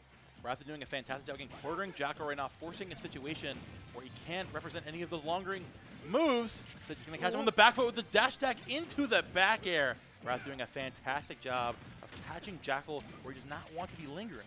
And this is the win con for Jackal, right? You immediately see spin dash to the other side of the stage, get Jackal to push a little bit too hard on the gas, and that gives you a big punish. Speaking of big punishes, not going to kill, but that's some good damage for Jackal. 83% definitely looking for a lingering Nair towards the back. The Nair and backer could definitely do it right now, especially a fair and fair. Biding his time, trying to get back to the stage. Wrath doing a fantastic job catching these jump catches, whether it's the downside ledge, whether it's the F tilt right there, whether it's a lingering Nair going to catch you into the back air conversion. Wrath has got every option in the kitchen sink, ready to catch his Wolf, pouncing and putting him back in his place. Wolf players love to jump, and Wrath knows it. That big back air call out goes such a long way, and most notably, it is very safe. The name of the game with this corner pressure. You cannot risk, you cannot risk the big buttons, because as soon as you do, you're going to get punished every time you move. Absolutely. And now we have Wrath with still up 3 stocks to 1. A really chunky bit of rage, and Jackal being forced down again and again, back to ledge. Can't jump back in. Can't utilize those grounded options because Wrath is constantly jumping over them. So what do you, when you can't go over and you can't go under it, you got to go through it. You got to go through it right now, though. I think Jackal is going through it. There you go. He gets the back throw. Able to try to stop Twister, though. Hey. Yeah, you got one. Listen, man, if you can land a Tri-State Twister, no matter how bad you're losing, that means you're still in it. Oh, my God. Let me shut my ass up. Let me stop speaking. Oh, no. I see why he made his tag, Jude. Oh, my God, bro. Jude made it bad. He made it bad. Shout out the Beatles, I guess. That's game number 1 going to Wrath. We've got a couple of other interesting sets going on right now. Base Mage. Oh, no, Base Mage! Oh, you had the sing. That's so sad. He had a chance there. And then, of course, Zomba Jazzo happening and Peepnut Shiny Mark starting up. I'm really curious to see Base Mage. I feel like we should take a quick look at... Okay. It was labeled wrong. There we go. There we go. We got it. I'm curious to see what happens here after I wonder why. Oh, never mind. The monumental run that Base Mage made in that last set against Shiny Mark, who's also on stream right now. And now we have Base Mage again trying to represent this center stage. The thing you mentioned, we had a post-game interview with him, is the fact that on stages like this, we're like, oh, aren't you worried about your opponent taking the ledge and dominating one side of the stage? He's like, okay, but then it gets centered for free. And honestly, we talked about that with projectile characters. I think Sonic follows the same sentiment where we're seeing Sonic jumping back and forth, dominating the ledge, but now we have Base Mage sitting here comfortably in center stage, and he's willing to run the clock. If you make one mistake, and this Sonic is going to explode. I love the shield wiggle as well from Base Mage. Absolutely no fear in the neutral, willing to hold it down, as you were saying, as Base Mage was saying earlier, in the center. You give me stage for free. That's a win con because you can space out with that big back air. Meanwhile, Sonics is going to have to work harder to get the kill. Now, that's just going right through. The Nair is still not going to do it. Basically, now looking to go off stage. Listen, he had the cojones to go off against Pikachu off stage, and, by golly, he's going to go against Sonic too. Oh, especially with this max rage, though. Oh, my God. Pound is super active, and with some bad DI, you might just pop off the top here. Sonics has to be careful, and that is exactly what he is doing. Base Mage trying to find the chink in the armor, but messing up the timing just slightly on the spin dash cancel. Just looking for the landing there. Again, Sonic's doing a great job peppering those backers in the one little disjoint he has in a matchup like this and keeping this Jigglypuff the freak away from him. Now, get out of my face. The single-celled organism. The nucleus is approaching. The amoeba cometh. Is that like the little paramecium grows? Is this Spore? Is this Spore DLC? This does look like Spore DLC, you're right. And then her final smash is like a reminiscent of that, right? Just like get huge and cover the whole stage. She's got the pseudopods coming out as well to move. Dude, 168 to Sonic is still hanging on. As we saw before, Base Mage never going to count it out. Going to find that back air. I mean, 3.5 minutes. Honestly, as long assuming Sonic has to play like perfectly here to find the landing here, this Jigglypuff constantly mixing up the landing, it's going to be easier than done for Sonic to close it, especially when Base Mage is smelling blood in the water. But you have to be so careful as Base Mage at these percents, and it's tough to bring this comeback because you pointed out 3.5 minutes. It took 3.5 minutes just to take one stock. We're more than halfway there right now. I mean, 65% off of that singular interaction. Base Mage definitely making a count. Dash attack out of the corner, that big burst option to keep Sonic on his toes. Oh, tried to catch a roll back in. Not going to find that one, though. Going to find the weak spin dash into the Nair. Fox mixing up perfectly there. Not going to keep himself predictable from the ledge, which is key to holding a lead against Jigglypuff. And I don't think you even needed a DI mix there. Back air, of course, would have killed, but I think Nair kills even with the best of DIs. Sonics knows it, takes advantage, but 94%. He's going to play real slow, you know that. But if Base Mage can get the kill without taking too much extra credit, this is anybody's game. And Base Mage just biding his time, waiting for the opportunity for Sonics to get an errant landing there. You know, he has his eyes on the prize right there. Waiting for the Sonic. Make a move. The lingering hit of Nair is not going to do much. Again, just keeping Sonic in the corner. Dash attack with the strangest DI known to man. Vars didn't call for dinner. We already had dinner, so I don't know where that DI was for. And 0% taken in the entire minute prior, sourcing that option. We've seen that late Nair be such a boon for Jigglypuff this entire tournament. Against Shiny Mark, now against Sonic.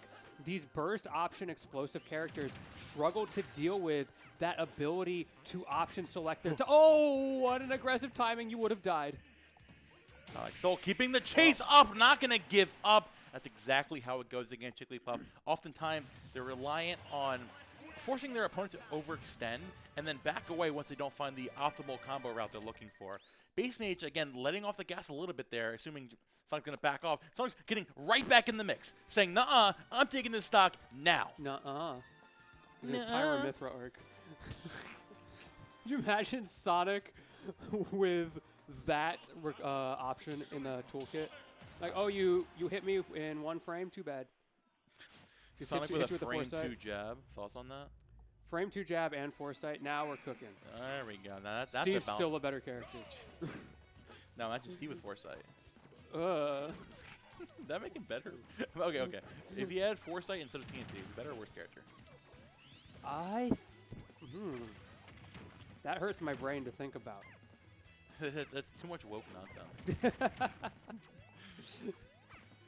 Honestly, considering the state of this game, we can definitely jump down to some of these other sets. Obviously, Wrath and Jackal. Wrath has gotten a handle in the set right now. Honestly, we haven't given much love to this one in the bottom right. Let's jump down to, is this the right set? Yes! Yeah, yes! Yes! Popping off for picking the right set on the quad stream. Got Peanut taking game 1 over Shiny Mark. You were so excited. Yeah, well, good stuff, Peanut. I would have liked to see what happened there, but somebody was a little slow. He up smashed. He up smashed. Yeah, you did up smash. He up smashed. It was a good call out from Peanut. That is very important. Shiny Mark resetting the controller here. It's very important in, again, the burst matchups. We've got 3 out of our 4 where it's a burst character versus a neutral poke character. Trying to use more active hitboxes. In that case, it wasn't a lingering Nair. It's a lingering up smash. So when Pikachu's trying to zoom around at the speed of sound, sometimes you get caught. It's interesting to view Pikachu and Sonic in the same light, where I guess Teasdale is akin to like a mini spin charge, where you're occupying space in a horizontal line, or I mean, semi-horizontal, where the Teasdale is chasing you down. And now you've got Pikachu sitting himself in the corner. Instead of switching sides consistently, it's being poised in that one corner and then having the time to react to somebody rushing you back down. The thing about Mega Man here is that you can pepper with those jabs, with the pellets, and with the Metal Blade to not only challenge the Teasdale, but also catch you swifting back away, throwing the Metal Blade back down, so once you do close the distance, then you can all the nonsense in your back pocket. I like that you mentioned the backing away, because that is exactly how Peanut is taking advantage, taking control in this game. Just like it that! Is so important to hold that space right there, that center platform. And Peanut is doing a better job of posturing in the neutral. And now we have him holding the ledge once again with that Leaf Shield, forcing you back away with those pellets. Shiny Mark trying to break through this wall. Peanut's not going to make it easy. Again, has nowhere to be. Considering we're in a pretty comfy abode right now, he's comfortable just hang around. Yeah, I don't want to go back outside. It's cold out there. How did Jack bring this game back. Oh my god. Never mind. Well, oh, I lied. Wait. Now I'm locked in. I love quad stream. We'll give them a second there. Let's see what they do. Of course, still pretty focused on whether Shiny can take this stock. But it goes both ways, right? It's these burst characters trying to get the kill. Oh my god, Jude!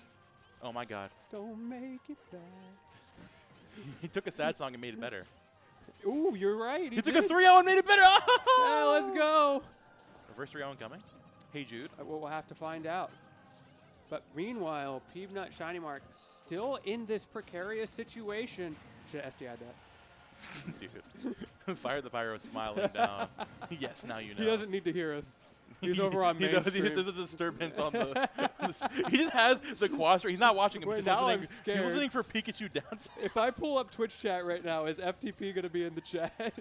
He smells it, bro. He's like, I'm oh, so there's Pikachu in the scared. stream? I'm locked in. But now we have those T-Jills getting back at once again. Mark sitting here down only a decent amount. But it's like tough to make meaningful interactions happen. The only time Shiny Mark is making meaningful progress is catching Peanut in the air.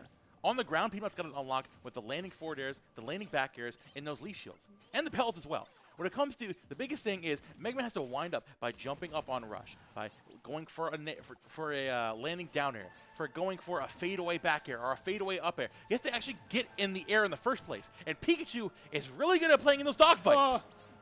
And this is such a strong position. You can see the skill that Shiny Mark has, the tech skill to to up special around and quick attack to the ledge so consistently, get those scar jumps as well, even on this angled platform on the side there, and create these scary down air situations. Down there coming off Shiny Mark, finally going to amp up in the damage here, trying to hold on to this lead. Finally, and the thing about Mega Man that I always talk about when I cast Mega Man is the fact that he is a snowball character through and through. Not only for when he's winning, it snowballs hard in the opponent's favor, or trying to make it back into the game, but also when he's losing, it's really tough to make it back up, because he's really like he's not really a very explosive character. Unless you get like a super elaborate setup, it's like tough to make a lot of damage happen quickly. He's very much a slow burn character. So once you're losing, it's really tough to keep your head on your shoulders and bring this back. If there's any player to do it, it's going to be Peanut. And seeing this game right now, Shiny Mark is running away with it, and he finds a down smash despite SDI. You can't SDI it. It just doesn't work. It just doesn't work. You're not pure of soul. You're not pure of heart. You know who could potentially SDI it is Base Mage, as I'm noticing on the bottom right. Took a game. Oh, snap. I just We're beat back that in too. this. That's crazy. Are we jumping back up? Are we going to give Zamba Jazza some love? Because they're in game 4. Yeah, let's give them some love. Let's give them some love. That's the wrong one. Dude. All right. Hey, Manja. Oh, the burner boot. What a crazy opener. Oh, my God. This is what happens when you give commentators power. don't give us the shiny buttons. Honestly, I see why at Dash Dance, Kevin McKay, he put out the little fidget toys for all the casters. Yo, bro, he did that I was for me sitting there as well. fidget spinning, bro. There was a 2x2 Rubik's Cube. That was my kryptonite. Because I get too distracted trying to solve the 2x2, and I'd forget to look at the stream, so I had to just put it away and return to fidget spinner. Bro, his bag. I'm like sitting there like analyzing, and it's like it's going like dangerously fast. It like flicked off my finger at one point. So I was like, what the hell was that? We also had those balls that we were juggling. Did he do that for you guys? Yeah, the juggling like this. The juggling balls? Yeah. You had like 6 or 7 balls. Yeah, there we go. God. You know it's about when your producer's shaking their head. And the middle finger. He was number 1. Even game here. Jazzo had a fragile lead, but Zamba brought it back, raising the roof, trying to get that early combo, but not able to quite find it yet. Are you subscribed to the notion of calling Rob up air chance time? Chance time. I see the vision. I It's like pretty the good. idea. Yeah. It's a dice roll. It really is. It's so dirty that he can mix up the DI at the last second. Such a nasty move. Oh, goes to the up air right there. Not going to take it, but chasing Jazzo all the way out there. Utilizing that focus perfectly. Oh, you're dead. But as you're absolutely gone. Catching the dead. Oh. No way. You're still dead. Yeah, that was... He almost... See, he was just spacing. He knew this is the distance he can come back from. That's all it was. Yeah, there you go. But yeah, taking that game, also noticing Wrath taking it over Jackal, which means I think it's time for some Sonic's Base Mage real quick. You like that quick transition? I do like that. You actually hit like the button. that? You have a brain, unlike your co-caster. I'm locked in. Beyond Ooh, going for the belief. late nair, but Sonic's waiting it out. Barely whiffing that back air there. Base Mage struggling to keep up, taking the stock off of Sonics. Like I said, Sonics being able to hold a lead so well. One of his best attributes as a player. If he has a lead, he is not going to falter, at least most of the time. I love that forward throw from Sonics as well, knowing you're going to have to DI for the back throw here. So if I do a forward throw, I can at least get you off stage, and has been running with that positioning advantage ever since. Even there, all of that predicated off of the small positioning advantage of Sonics deciding to forward throw instead of back throw from center stage at over 100%. Very, very well done there on the part of Sonics. And again, it's like the matchup like this is like there are so many things that jump into the like attacking side's position. Whether again it's throwing out those projectiles, throwing out the T-jolts, and chasing you back in there on the side of Shining Mark, or it's running through the shield and then getting that combo whenever you do find the hit confirm on the part of Sonic. But on the other side, though, on the defending side, you have those couple options in your back pocket. You have that one move, the stop touching me button, the sea bear circle, the leaf shield. The sea bear circle. I love how Peepnut's been using it too. He'll fall down on top of you and then double jump and hit you with it again. Do you know about the Yoinky Splinky? The Yoinky Splinky? You know what the Yoinky Splinky is? No, tell me. It's a Mega Man combo coined by MTG, where he does footstool, jab lock, leaf shield. No, he does Z-drop Metal Blade. Okay. Into tech chase, into footstool, leaf shield, tech chase, jab lock, into up tilt. That's disgusting. That is the Yoinky Splinky. The Yoinky Splinky. And unfortunately, Peepnut, the way his playstyle doesn't typically go for that, but I know he has it in him. And either way, he yoinks Shiny Mark's Sploink. Got that stock advantage. That's gotta be Haram. That's gotta be Haram.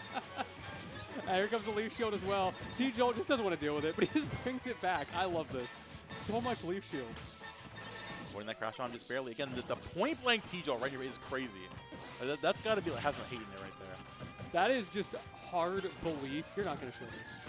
That's honestly it's working out for him. Oh, goes high with the rush though. Going to challenge that forward air from Shiny Mark. Going on. I'm loving how the leaf shield is actually negating this T-Jolt. Now forcing Shiny Mark to not only T-Jolt and play away, but T-Jolt and jump right back in there without another hitbox to challenge the leaf shield, where Peepnut can then ascertain an idea to go for afterwards.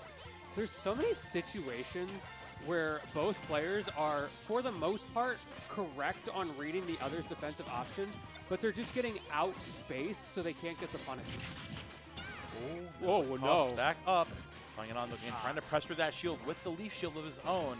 Shamrock not going to find that Dragon. You know exactly what he's going for. Hopping out with that back air, though. And Crash Bomber, a little bit gift on the way. Leading it with the Thunder, though. He gets another one. DJ Khaled resetting in the corner. And now so much time and so much space for Peepnut to set up. See, again, if Peepnut finds the hit confirm on the leaf shield, instead of running in there and trying to find the whole combo, he can use it to fade back away because he knows the throwing hitbox of leaf shield is actually minus. Bro, just SDI. Oh my god. All these scrubs. Speaking of people who don't SDI, Base Mage getting cooked right now. Anyway, back to the match. Peepnut up 93% on Shiny Mark. It is going to be very difficult to bring this back. Now utilizing Rush and putting up a firewall, quite literally, keeping this Pikachu away.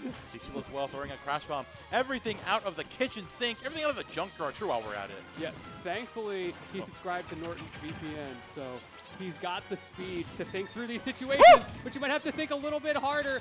Pushed into the corner. I said it was going to be difficult for Shiny Mark to bring this back, and he is pulling out all the stops to make it happen. Oh, T-Jolt point blank again. You have the options to challenge that, but attack right back in place. Got to be careful where this Mega Man's going for. And Leaf Shield once again to catch him fading back away.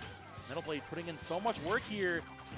Catching back in the air dodge the last hit of the Crash Bomb. Not going to get sent back up by it. Knowing exactly where you can go afterwards. Now fading back away with the Metal Blade in hand. Landing with that forward air and the back air. Shiny Mark throwing at every single multi-hit aerial, but a conversion into something. And Peepnut is waiting for him to overextend just once into that pellet, finding the one hitbox he needs. And I'm looking at the time as well. 50 seconds on the clock. Oh my god, I wasn't looking at that. If Peepnut is paying attention to that, that is something he can play to right now. And you can see him slowing down. I think he is aware. He doesn't need to overextend, but Shiny Mark does. Shiny Mark has to go for that. Not even going for the Crash Bomber there. Just drop the Metal Blade. Time him out. Time him out. Time him out. He's not getting playing poisons ever. Max Rage here on this Pikachu, though. So one good drag down, one good conversion could be it. You can't get two overcards on the part of Pidgeot again. Getting back away. Goes to the high recovery. Chennai recognizing he needs to go for an aggressive option. In the last couple seconds, rush out of the corner as well. He's not using everything. Goes to the Thunder and hang in with the fat. Nope. That was nice. None of that. Well played to Pidgeot. Playing to the win con massively in that situation. Oh no, I've become you. Oh my god. Is this what it's like Dude, to why be you you? just at the same station 3 times? Surely this time it'll work. Now, as an empath. We recently talked to MK Leo on the mainstream, had an interview with him after he ended up taking down Neo, and we talked to him. We mentioned him playing a lot more Aegis prepping before this event, and specifically how he ended up counterpicking Neo with Joker. And the biggest thing with Aegis is just like matches he's comfortable in. And I think this match, oh my god, focus. I was going to say, this matchup definitely makes sense to go for Aegis here. You want to have a character with bigger, disjointed hitboxes to get away from the challenging aura of those CQC that Shotos possess. Oh, that was a crazy jump. Can I speak my truth? Please. I think Leo should just always play Joker. That's honestly, that's the truth of my soul. But I understand the Aegis pick here. But I also understand you on a spiritual level. I just believe that he is more consistent with the Joker, and grinding out the difficult matchups on the Joker, in my opinion, is more effective. But he makes a good point when he talks about Joker online feels kind of bad. So if it's what it takes to get you to keep playing the game, to play Aegis, fair enough. Absolutely, but 200% max rage here on this Aegis. Halo looking to close out this game. Asimo not looking too good right now. Looking at Tatsumaki, the forward air, still not going to do it. Leo hanging on for dear life right now. Back here out of the corner. That Pyra Dare, it's got to be coming soon, right? Look, Leo loves the Pyra Dare, man. Oh! He wanted it. 233. He might get it. 233 is criminal right now. Spacing with those massive buttons. Does get punished on the spot dodge, though. Asimo finally able to take the stop. But we're right back on Pyra. Getting it back away again. Also, you have all the momentum at 0% to make some space here with the Pyro, the down tilt conversion into the up air. And it's going to be Leo taking game one. But, George, we have an absolute classic in the bottom left. Perhaps you should press the button. I would love for it. Please, yo, I need this. Please. Dude! I will cry. He's not a closer. I will cry. He's not a closer. I will cry. You hate to see it. Okay. So, if you are not unaware, if you're not in the know, I'm going to ignore you. If you're not in the know, this matchup right here was grand finals of the first major back from COVID-19. LMBM 2022, if you're not aware of the Quid Games run. Quid was the 32nd seed of that tournament. He made it all the way and won the entire major with the energy of Tri-State all behind him. And to get a run back in this matchup at a tournament like this the day before, putting all the cards out on the table, it's cinema. I don't know what to say. What else to say? Absolute cinema. Absolute cinema. The Ivysaur has been cooking. I feel like everybody forgot how to deal with Ivysaur. It's the Ivysaur mind games. Where's Coach Zeke when you need him? I've been watching people all day get hit by double Vine Whip.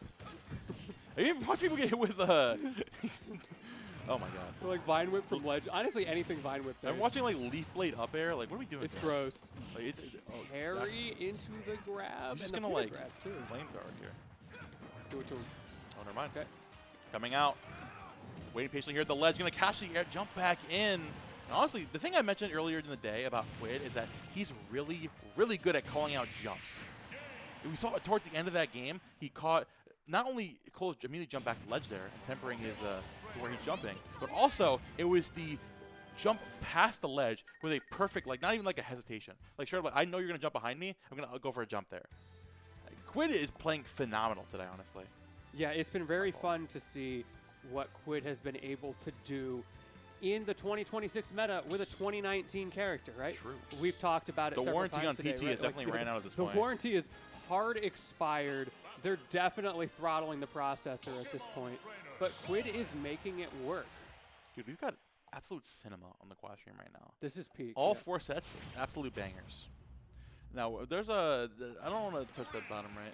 I'm scared. we got a new set on the tour. If you would please, it is your turn. Oh yes, of course. So what you do is you hit this one. There you go. Good job. Okay. Nice. It's too easy. There's got to be like a tamper. There's gonna be coaching from Cat, and you're like, not click station 3. Oh. Yeah. Honestly, we have Chag going up here. Now, honestly, I talked a lot about Chag earlier.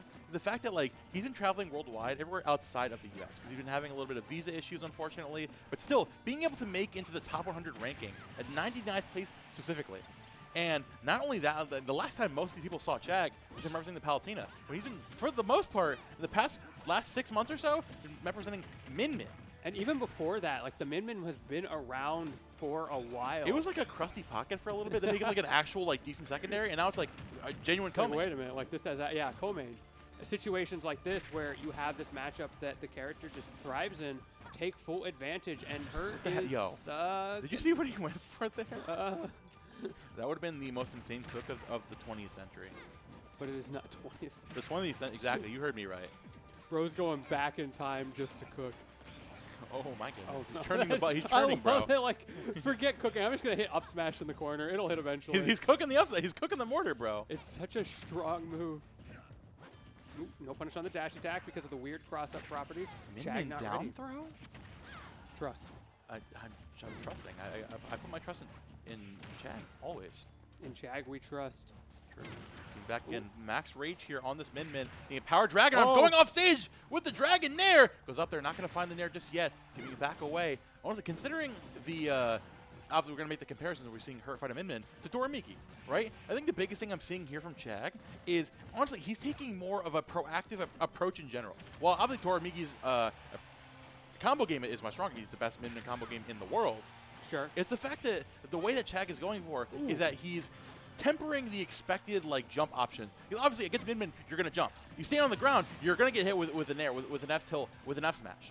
As Chag though, the thing he's gonna do is he's jumping in there and he has the idea preemptively of where you're gonna go and throwing out the longer Dragon Nairs, or he has it ready, the Ram Nair in his back pocket for when you jump in, getting close. I love the way Chag is using the aerials to break up the Nikita pressure. Because he has the ability to throw out multiple aerials when in most matchups you can only throw out the one, so you have to get it just right. Chag is mitigating Hurt's notoriously powerful Nikita mix-ups by just hitting 2 buttons. I mean, it's working out in spades right now. Chag, of course. And the biggest thing, though, is when it resets back to neutral, and it goes from Chag dominating the horizontal zone versus Hurt, where it kind of just has like a giant like bubble of where the grenades can counteract, especially at that arc where he tosses it normally, where now it's forcing Min to jump, where, especially when you're on stage, you want to be tempering more with your F smashes. And when you can't do that, it's just full rain to, okay, now I just need to find the one normal, I need to find the opening for that one snake normal, and I can activate and take this Min off stage, where she does not want to be. Watching this, it is very reminiscent to the way I see Hurt play the Steve matchup. Typically, you take pot shots with the grenades, throwing them over the wall. But in this case, it's more jumping over the arms and taking those pot shots in the same way, and is able to get the closeout with the Nikita, taking game number 1. And let's take a quick look. I'm looking at Quid and Cola as they're about to go into a counter pick warrior for game number 3. All right, bro. You got it. You got it. Let's look at MK Leo Asuma. You've ruined the fun. Thank you. Also, finally, his first lead of the set, I believe. I'm sorry, George. His first lead of the set, I believe. Fat down smash as well. Oh, I'm getting some requests for P. Okay, listen. This is Leo's up 2-0. We got time. We are in game 5. 2 stocks apiece. We'll entertain you, chat room. All right, our apologies. Kalos, again, both these players. We talk about the culmination of the game plan style of how Shining Mark has been moving forward with like the T-Jolts in Peepnut right in his face to get those longer conversions, versus Peepnut now playing more of the defensive game of the not only just fade away aerials, but the fade away projectiles like the Metal Blade toss back up or the Leaf Shield fade back away. I am expecting that time is going to be a huge factor here. I think Peepnut is setting up already the same game plan that we saw in game number 1, where you get that fragile lead. Shining Mark knows I need to make something happen because Peepnut has proven the ability to space, to wall out. And that is where Peepnut is making that lead even larger. That was jokes aside. That was amazing. SDI. You got to be careful. Peanut SDIing it at 59%, not dying to that forward. That jokes aside, that was amazing SDI. And Peanut is still hanging on the second stock. Now again, trying to temper those jump ins with those pellets, forcing Shiny Mark to try and make an error here. The drag down, not going to find the down tilt though. Shiny Mark getting a little over aggressive, knowing the down tilt definitely won't take it here on a stage like Kalos. The Metal Blade being tossed into his face, fading back away with the Leaf Shield. But now Shiny Mark, instead of just throwing up the P-Shields all randomly, he knows the Leaf Shield's coming, so he's throwing it away afterwards. Chasing Peanut down to the corner, and once he has him cornered, then he can jump back in there. And quick aside, while this war of attrition does continue in the corner, Asimo did take that game. So watching game number 4 on the bottom left, let's see if Forma de Leo can rise. But in the meantime, Peanut, Shiny Mark, both of these players at kill percent, but critically it is Peanut again with the forward air at those super high percents, able to keep that fragile lead. Reminder that this is loser's bracket, by the way. Yes. So these are guys are playing for the tournament life right now. Peanut, of course, looking to keep things alive right now. Bro parried so hard, and it just did not matter. Absolutely nothing, man. You forgot the other 18 hitboxes. And the parry agenda, I'm tired of it. Parry's not a good mechanic. No, I'm just kidding. I will not send tweet. Well, it's not a mechanic. It's a platypus. It's a My parryinator. I feel like that's what Peanut's got. I thought that was like an FGC. I'm like, platypus. I'm like a bar A. I'm like, huh? The platypus. Bro, chat on mainstream earlier, I said a bar A, and everybody was like, mashing Japan. A bar is a fire term, but they're all feel so haters. seen. Oh. It's so true. We got last stock scenario here, though. Shiny Mark only down 39%. A minute and 20 left on the board. Like you mentioned before, Lentini, time is most certainly going to be a factor. Shiny Mark needs to kick it up to 11 right now. It is of the essence. Peanut has been doing such a good job of using these platforms in the corner. This is the same way he was maneuvering on that first game, so I'm surprised that this stage is available in game number 5. I'm really curious what the bans were, because this is like the perfect scenario for Peanut. Ooh, almost going with the back air.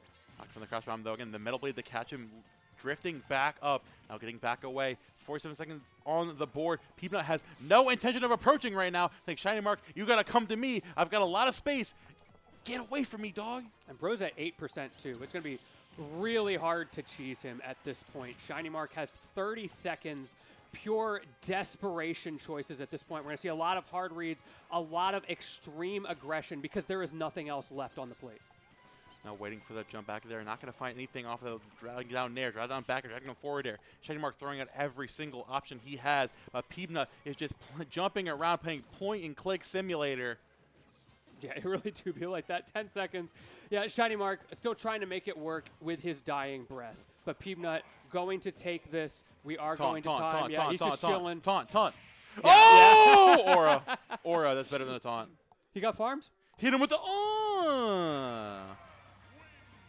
Peanut taking it an emphatic Game 5 last talk scenario over Shiny Mark. And as he takes it, MK Leo, Forma de Game scores Asimo, taking that set as well. So let's take a look at Quid versus Cola.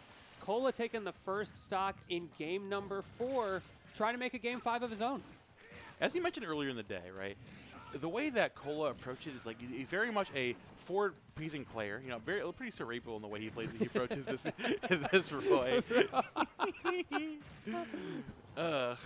It's. I don't know who said that. I know that's crazy. I don't know. Must have been a ghost. Must be a phantom.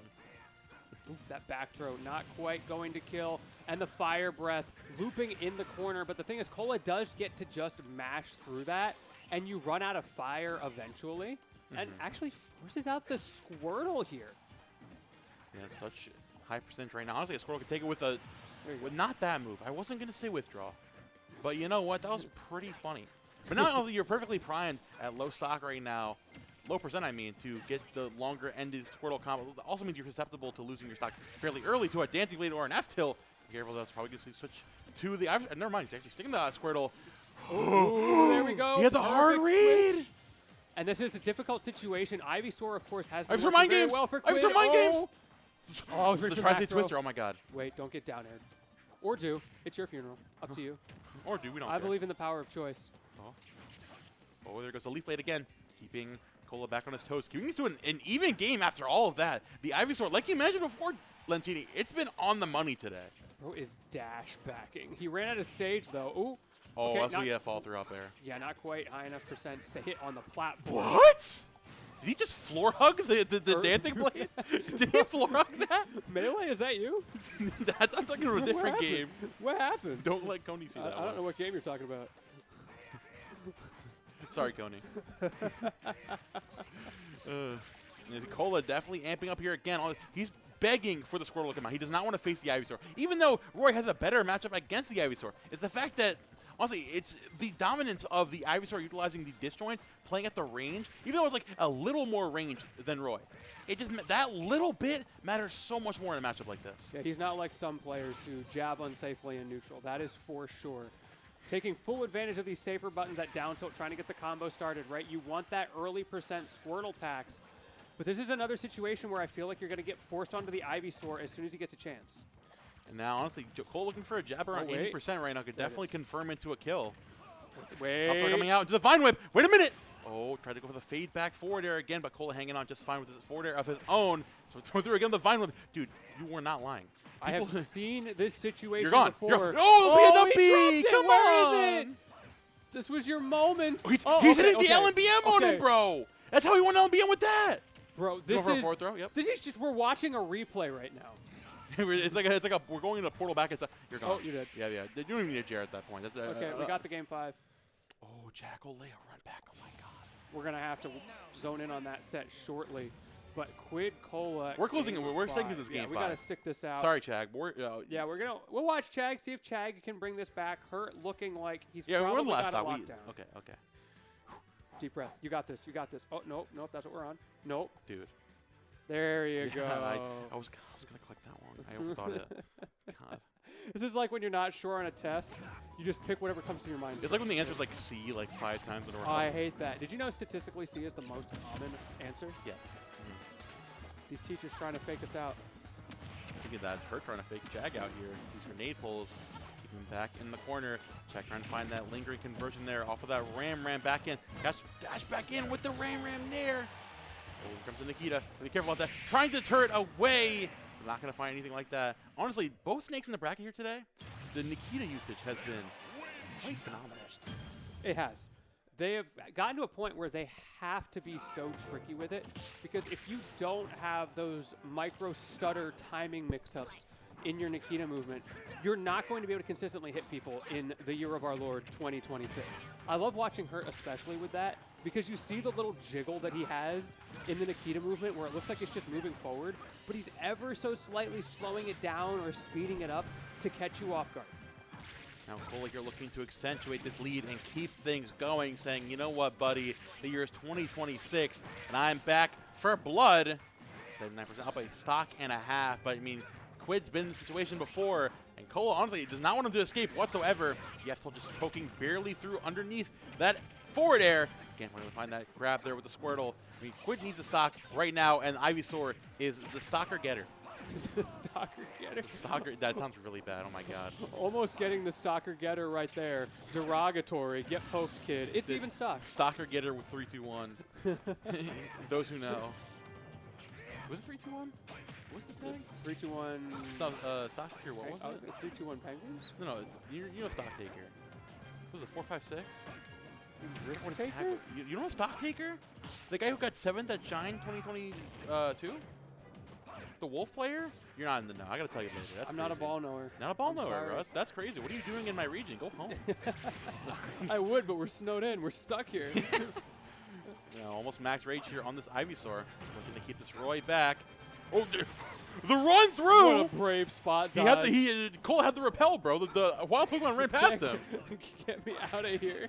Hit him with the escape rope. He's still hitting him with that up B in the corner. But honestly, I respect Cola for just challenging, because the reward is exactly what we saw. You get the F tilt and you take the stock.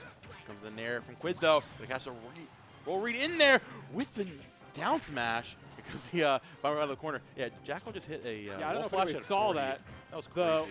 The recovery reversal wolf flash from Jackal on the bottom left to steal game number 1 that MK Leo looked like he had in the bag. He had the advantage that entire game. Here we go. Quid going to catch that roll in there from Cole. Like you mentioned before, you have the options as Roy to mash through the flamethrower. But now recognizing Cole just wants to get back in there, going to catch a roll behind into an up smash. And now with all the momentum in the world, last stock scenario here, Quid looking to bring this back to his favor. Like I said before, Cola is still pressing buttons out of the corner, and Quid is just about tired of it. Bro is a masher. But he's so smart about the way he mashes in those situations. It's a funny way you phrase it. He's a masher. He's a masher. He's so smart. He's so smart, though. That's like when you make fun of your opponent, like on Twitter, you're raging, and then you realize, wait, I'm going to get cooked for this. So you have to reply to yourself, he played better than me, though. I'm just mad. After you call him trash.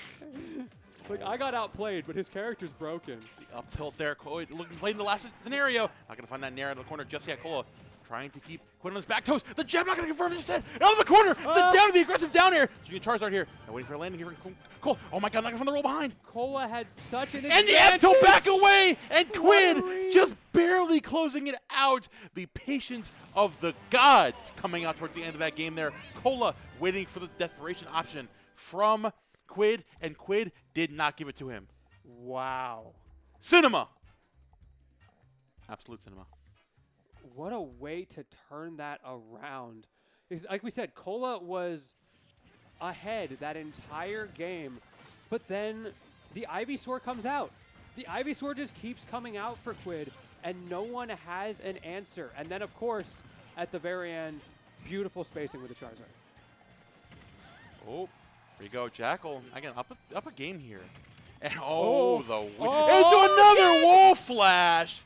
Dude, Jackal is on it today. I told him that, and he's looking like it right now. When he wants to be good, damn it, he's going to be good. Bro is nice.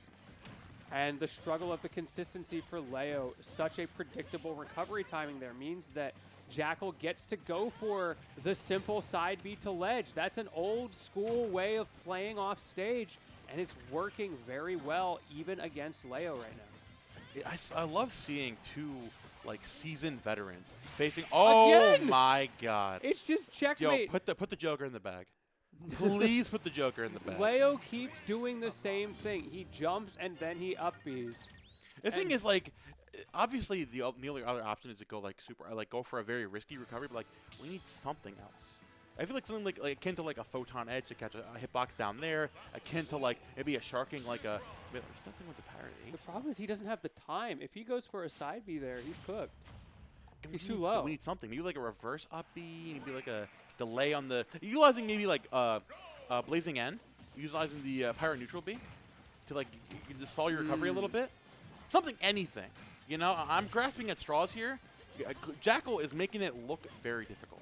There is another genuine way to look at this of just hold center stage, don't go off. Because if that happens, you're probably going to die. And that, I think, is what Leo is looking for right now. You see a much more of a fight for that Pokeball spacing, wants to hold the circle so Jackal can't launch him as far. The interesting thing about Leo playing a sword character is that he is not a swordy player in the traditional sense. The way to think about that is that when he's playing a character like Violet and Joker or whatever, he typically isn't making space by throwing out empty hitboxes. He is really, really good at reading player habits, reading player body language, and knowing where they're going to go and having the option ready for that one. The thing about the way he's playing right now, Jackal's moving so erratically, dashing between the ground, going for the later nairs, is still representing the laser in between, where suddenly, since that hitbox is not actively there, Leo just needs to amp up and find a longer combo game to keep up with him. He needs to put his foot in the door first. Jackal was fishing for hitboxes right there. Up smash at that range is never going to connect. But the thing is, it's up smash, so sometimes you just press the button and hope your opponent starts to walk forward, because then it'll catch. Right now, though, Leo up 3 stocks to 1. Holding center stage is working very well. Looking pretty damn good. There comes a downer in Spazer again from Leo. Nair out of the corner, trying to catch Jackal on the back foot. The Nair of his own. He back away. The foresight, the cheater move. We haven't really seen that in this set. Honestly, great option, overall, honestly. Less and less I've been seeing that at top level, because people are so much tighter with their combos these days and know not to go for unsafe strings against Mithra. Also, it's really good against projectiles and also multi-hits on shield. Because if you just spot dodge someone multi-hits your shield, it's an instant foresight. Yes, True. Automatic. It's free real estate. Great punish there from MKLeo, taking advantage of this stock lead, getting to dictate the pace. We've talked about that a lot today. Leo is dictating the pace, and it is so hard for Jackal to regain center stage. Back on there with that forward air, though, trying to get a combo, getting himself back into center stage. Now, Leo, I mentioned before at the beginning of this game how Leo was struggling because he wasn't representing a lot of those hitboxes, wasn't keeping space and deterring Jackal from coming in. What happens at the end of that game? What's he do? There's a down air. It's swatting him away with F-tilt. Yeah, that seems like a simple game plan, but sometimes you need to get stupider. You need to get simple. That's you need to go back to basics. You say, this is a hitbox saying, nuh-uh, go away. Go away. So many times I've heard talk players talk about that exact thing. Like, I need to just press the funny button, try to abuse the broken things on my character, and not overthink things, not put too much faith in my opponent to always be able to find the counterplay to those options. Honestly, as we get into this game or forward, I think we jump down here. Please, please. Yes! Yes!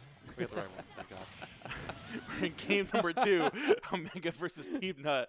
Last stock scenario, considering the last game was a 2-stock victory from Peanut. Omega, the thing I love about Omega as a player specifically is I think he probably has the most elaborate and fascinating combo game of any player. It's so great to watch. It is fun to watch. I feel like so many of us spent so long watching Leo as the Joker to define everything, and we have a certain expectation of what the combo tree should look like. And then Omega started to pop up more on the national scene and show us that this character has a lot of expression, but Peanut expressly delivering Omega to that blast zone. He's up 2-0 now. It's the fact that Peanut keeps us in the back pocket until our set arrives, where once that comes out, you know damn well either Joker is going to go for an aggressive option, he's going to jump back in, or he might go for a counter. All 3 of those, he's going near you. And that Z-drop is going to hit perfectly right there into the up tilt conversion. Peanut closing out in an emphatic way, going up 2-0 in this set. Oh my God, these squads are going crazy right now. It is going crazy. It's so awesome to see the diversity of characters that we have at this event. Base Mage hurt, by the way. Now getting a rematch on the bottom. Who did that to him? He said Base Mage just... Sorry, I had to get one. This is a run back from Pools. So what was it? What was it, 2-0? 2-1? Yeah, it was, I actually don't know, but critically, Base Mage took it that time. Right now, though, kind of getting clapped up. We'll have to see how this continues, because I said the same thing earlier, like, man, Base Mage is getting sauced, and then he won. So, we'll see what happens there, but in the meantime, we are potentially the last game here for Omega and Peanut. But Omega took the first stock, trying to get that comeback started. Goes getting the damage up there with those up airs, though. I mean, Peanut... Now in this match, we saw him going up against Shiny Mark, and it was utilizing those projectile options as deterring those aggressive approaches in, or deterring the patient play of Pikachu. Now in a matchup like this, now he takes a step forward. He has to match the energy of Joker, how aggressive Joker gets, and Leaf Shield is really good. Again, it's a Joker playing like a disjointed phase character. You can get up, pressure that shield, and then it's the, okay, now I jump back away, throw Leaf Shield towards you, and then I run back in there with another bit of that mid-range combo tree. Speaking of matching the energy of Joker, okay. Leo's Aegis is not. Went down 3-1. Good stuff to Jackal, able to take that set. Looked pretty strong in the last game. So that means Jackal's going to be moving forward. Leo, unfortunately, will be out of the tournament, which means he does not get his run back on Omega that he desperately wanted, regardless of how this set goes. Yeah, unfortunate way to go out on the part of MKLeo, but Jackal been putting in the work on the part of the Tri-State team time and time again. Very excited to see him go forward here. But speaking of going forward, though, Peanut trying to, again, stake a claim in this game. Trying to deter this Joker from coming back in there and only focusing more towards the pellets. Trying to knowing exactly what Omega's just going for, like a up air or a forward air drag down. And he just confirms, oh man. Yeah, I expected the up smash from Omega there, but instead going for the down smash, maybe expecting Peanut to fall through the platform, maybe even just a snapback. Maybe he was trying to up smash.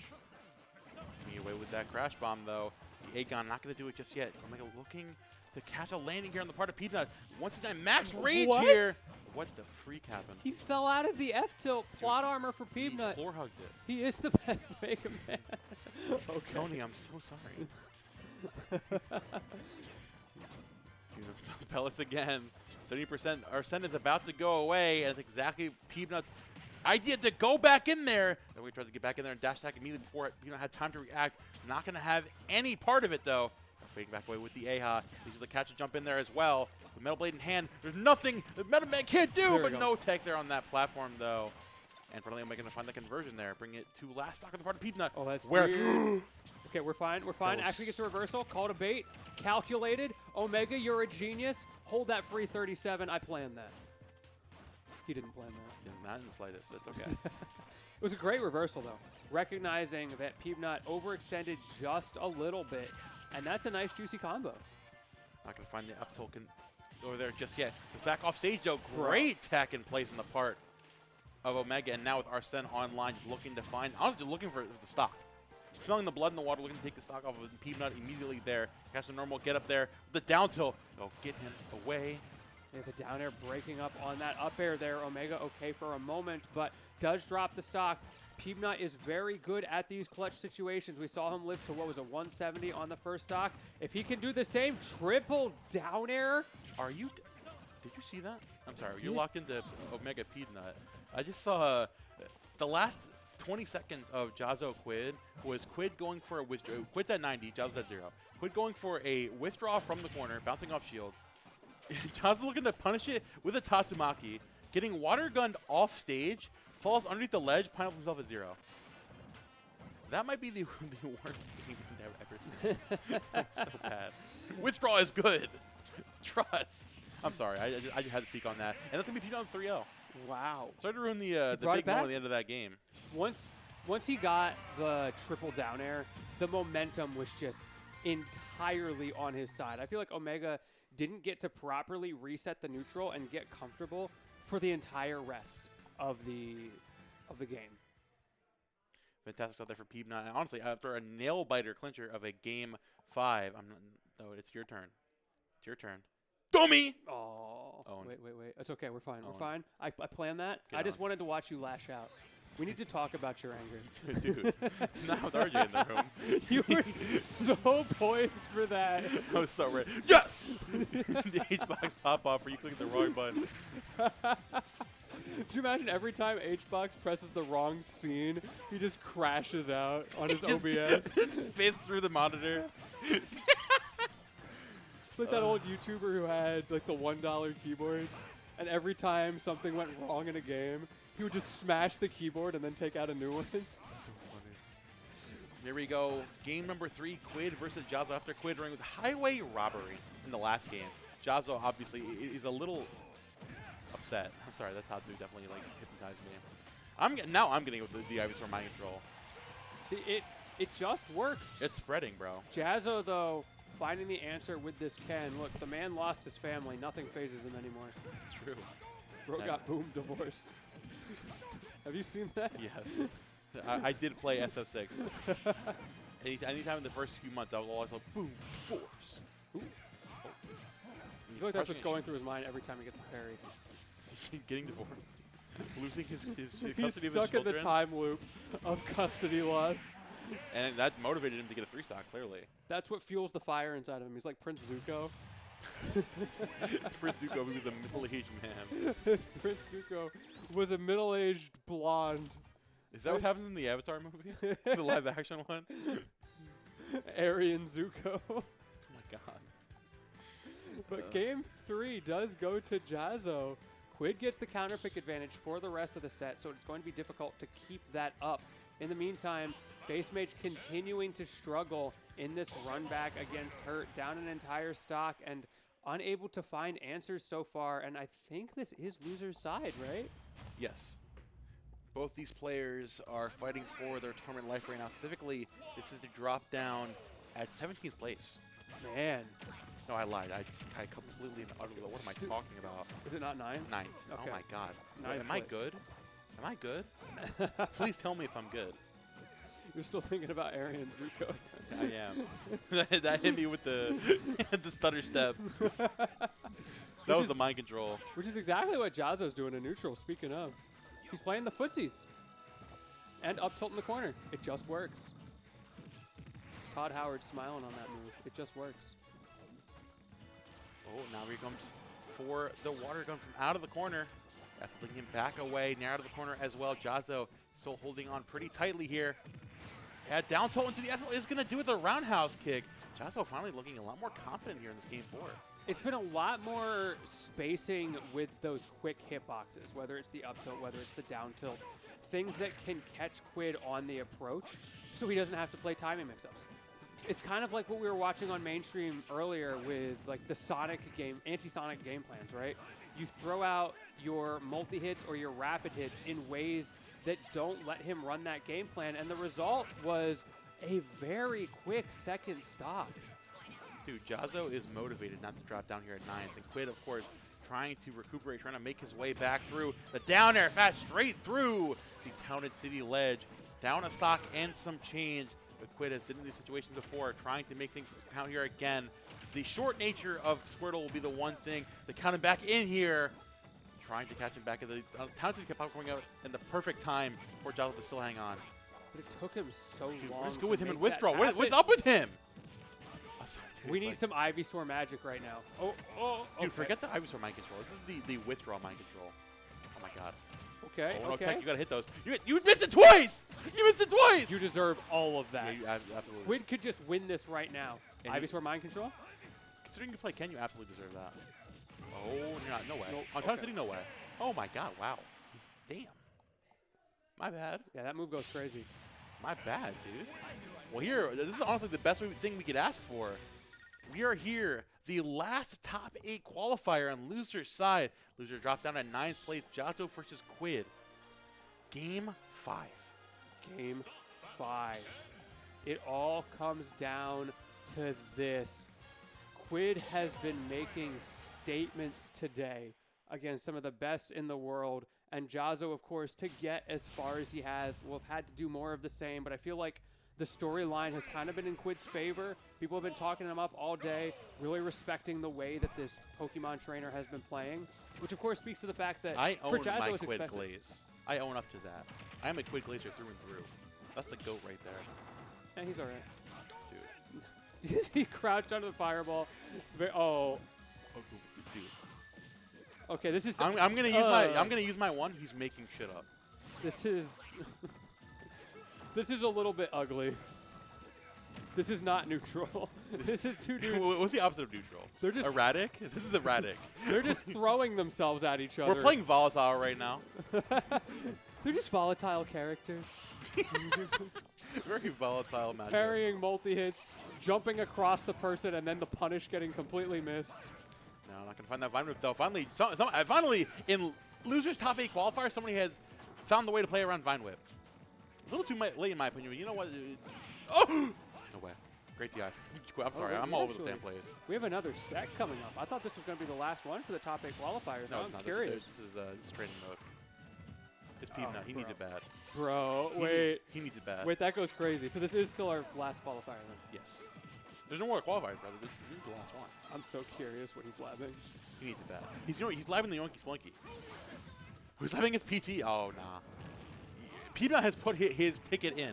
You see who he votes for. Well, it's going to be tough because right now Jazzo is up and at almost max rage.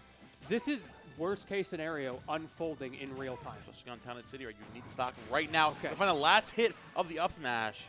Just Like- barely, and now the water gun charge. We need to see a longer ended Squirtle combo right now. The back air out of the corner is exactly what we want right now. The double, triple back air. Uh-oh. We talked about worst case scenarios. It goes both ways. No punish. Okay, we did get the read on the get up. Not able to make anything happen. Both of them just pressing the down tilt button, but we're fine. We're Barely hanging on. semi-neutral here. Got that water gun again, chasing him on that platform. Not gonna hit with that focus. I've been waiting that one out with a down throw. I'm still not gonna do it. He's all the way up there. That focus. Another fine one to go straight through it. Backer's not gonna connect the nair out of the corner as well. Now Quid just barely hanging on, waiting for Jazzo for an aggressive option. Go the bullet seed. Oh my God. Oh, Quid. He is reinventing right in front of our eyes. One stock away from taking this and moving on to the loser side top 8. I can't believe that bullet seed connected. Beautiful DI mix up from Jazzo there, getting that reversal, evening it up on the last stock. First opening doesn't really go anybody's way. We're back to the neutral, and in this case, the forward holding, both players trying to force the issue with their buttons, and Jazzo forcing too much. He's going for the down throw into the up special. 78%. Just waiting out at this point. Quid just waiting for it to cash out. Finds the S smash, and Quid makes it to top 8. You sound kind of excited about that. I'm pretty excited. Yeah. Wow.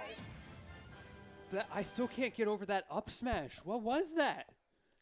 And then Jazzo just got like it's the PT mind control, the Ivysaur pulling him in, tantalizing him into that up smash a good 30 frames after it came out, setting up into the up air, and then from there it was kind of just curtains. Absolutely fantastic work from Quid, making the losers run all the way through, cashing into loser side top 8. And with that is going to be the full top 8 bracket for us right here. We have on the winner side, we got Zamba versus Louis Money in the first winning semis. We got Wrath versus Sonics, and Sonics already took it over Wrath. Spoilers, by the way, sorry. On the loser side, we've got Hurt versus Jackal. And finally, in the last loser quarters, we've got Peepnut versus Quid. We've got some absolute cinema lined up for all of you coming up very soon. But we got no ad reads. I got to tell you, thank you all so much for tuning into this amazing event. I have been Momo. You can catch me at Momo on the mic, on all the socials, Twitter, Blue Sky, all the nonsense, yada yada. Lentini, where can they find you? You can find me on Twitter at George_Lentini. I'm glad we finally got to block together, Momo. Yo, come here. It's been a pleasure. Momo on the microphone, everybody. One of the best to do it. I'm excited for the future. And if you all want to see that future, you can hit the subscribe button here on Collision. You can check out the main stream. We're going to be on there the rest of the night. Twitch.tv/Collision Series TV. No number this time. You should check it out right now. With that, we're going to be closing the stream. Make sure to jump over to the other stream, or else I will do something about it. See you all later as we go through the rest of this bracket, and have a good night.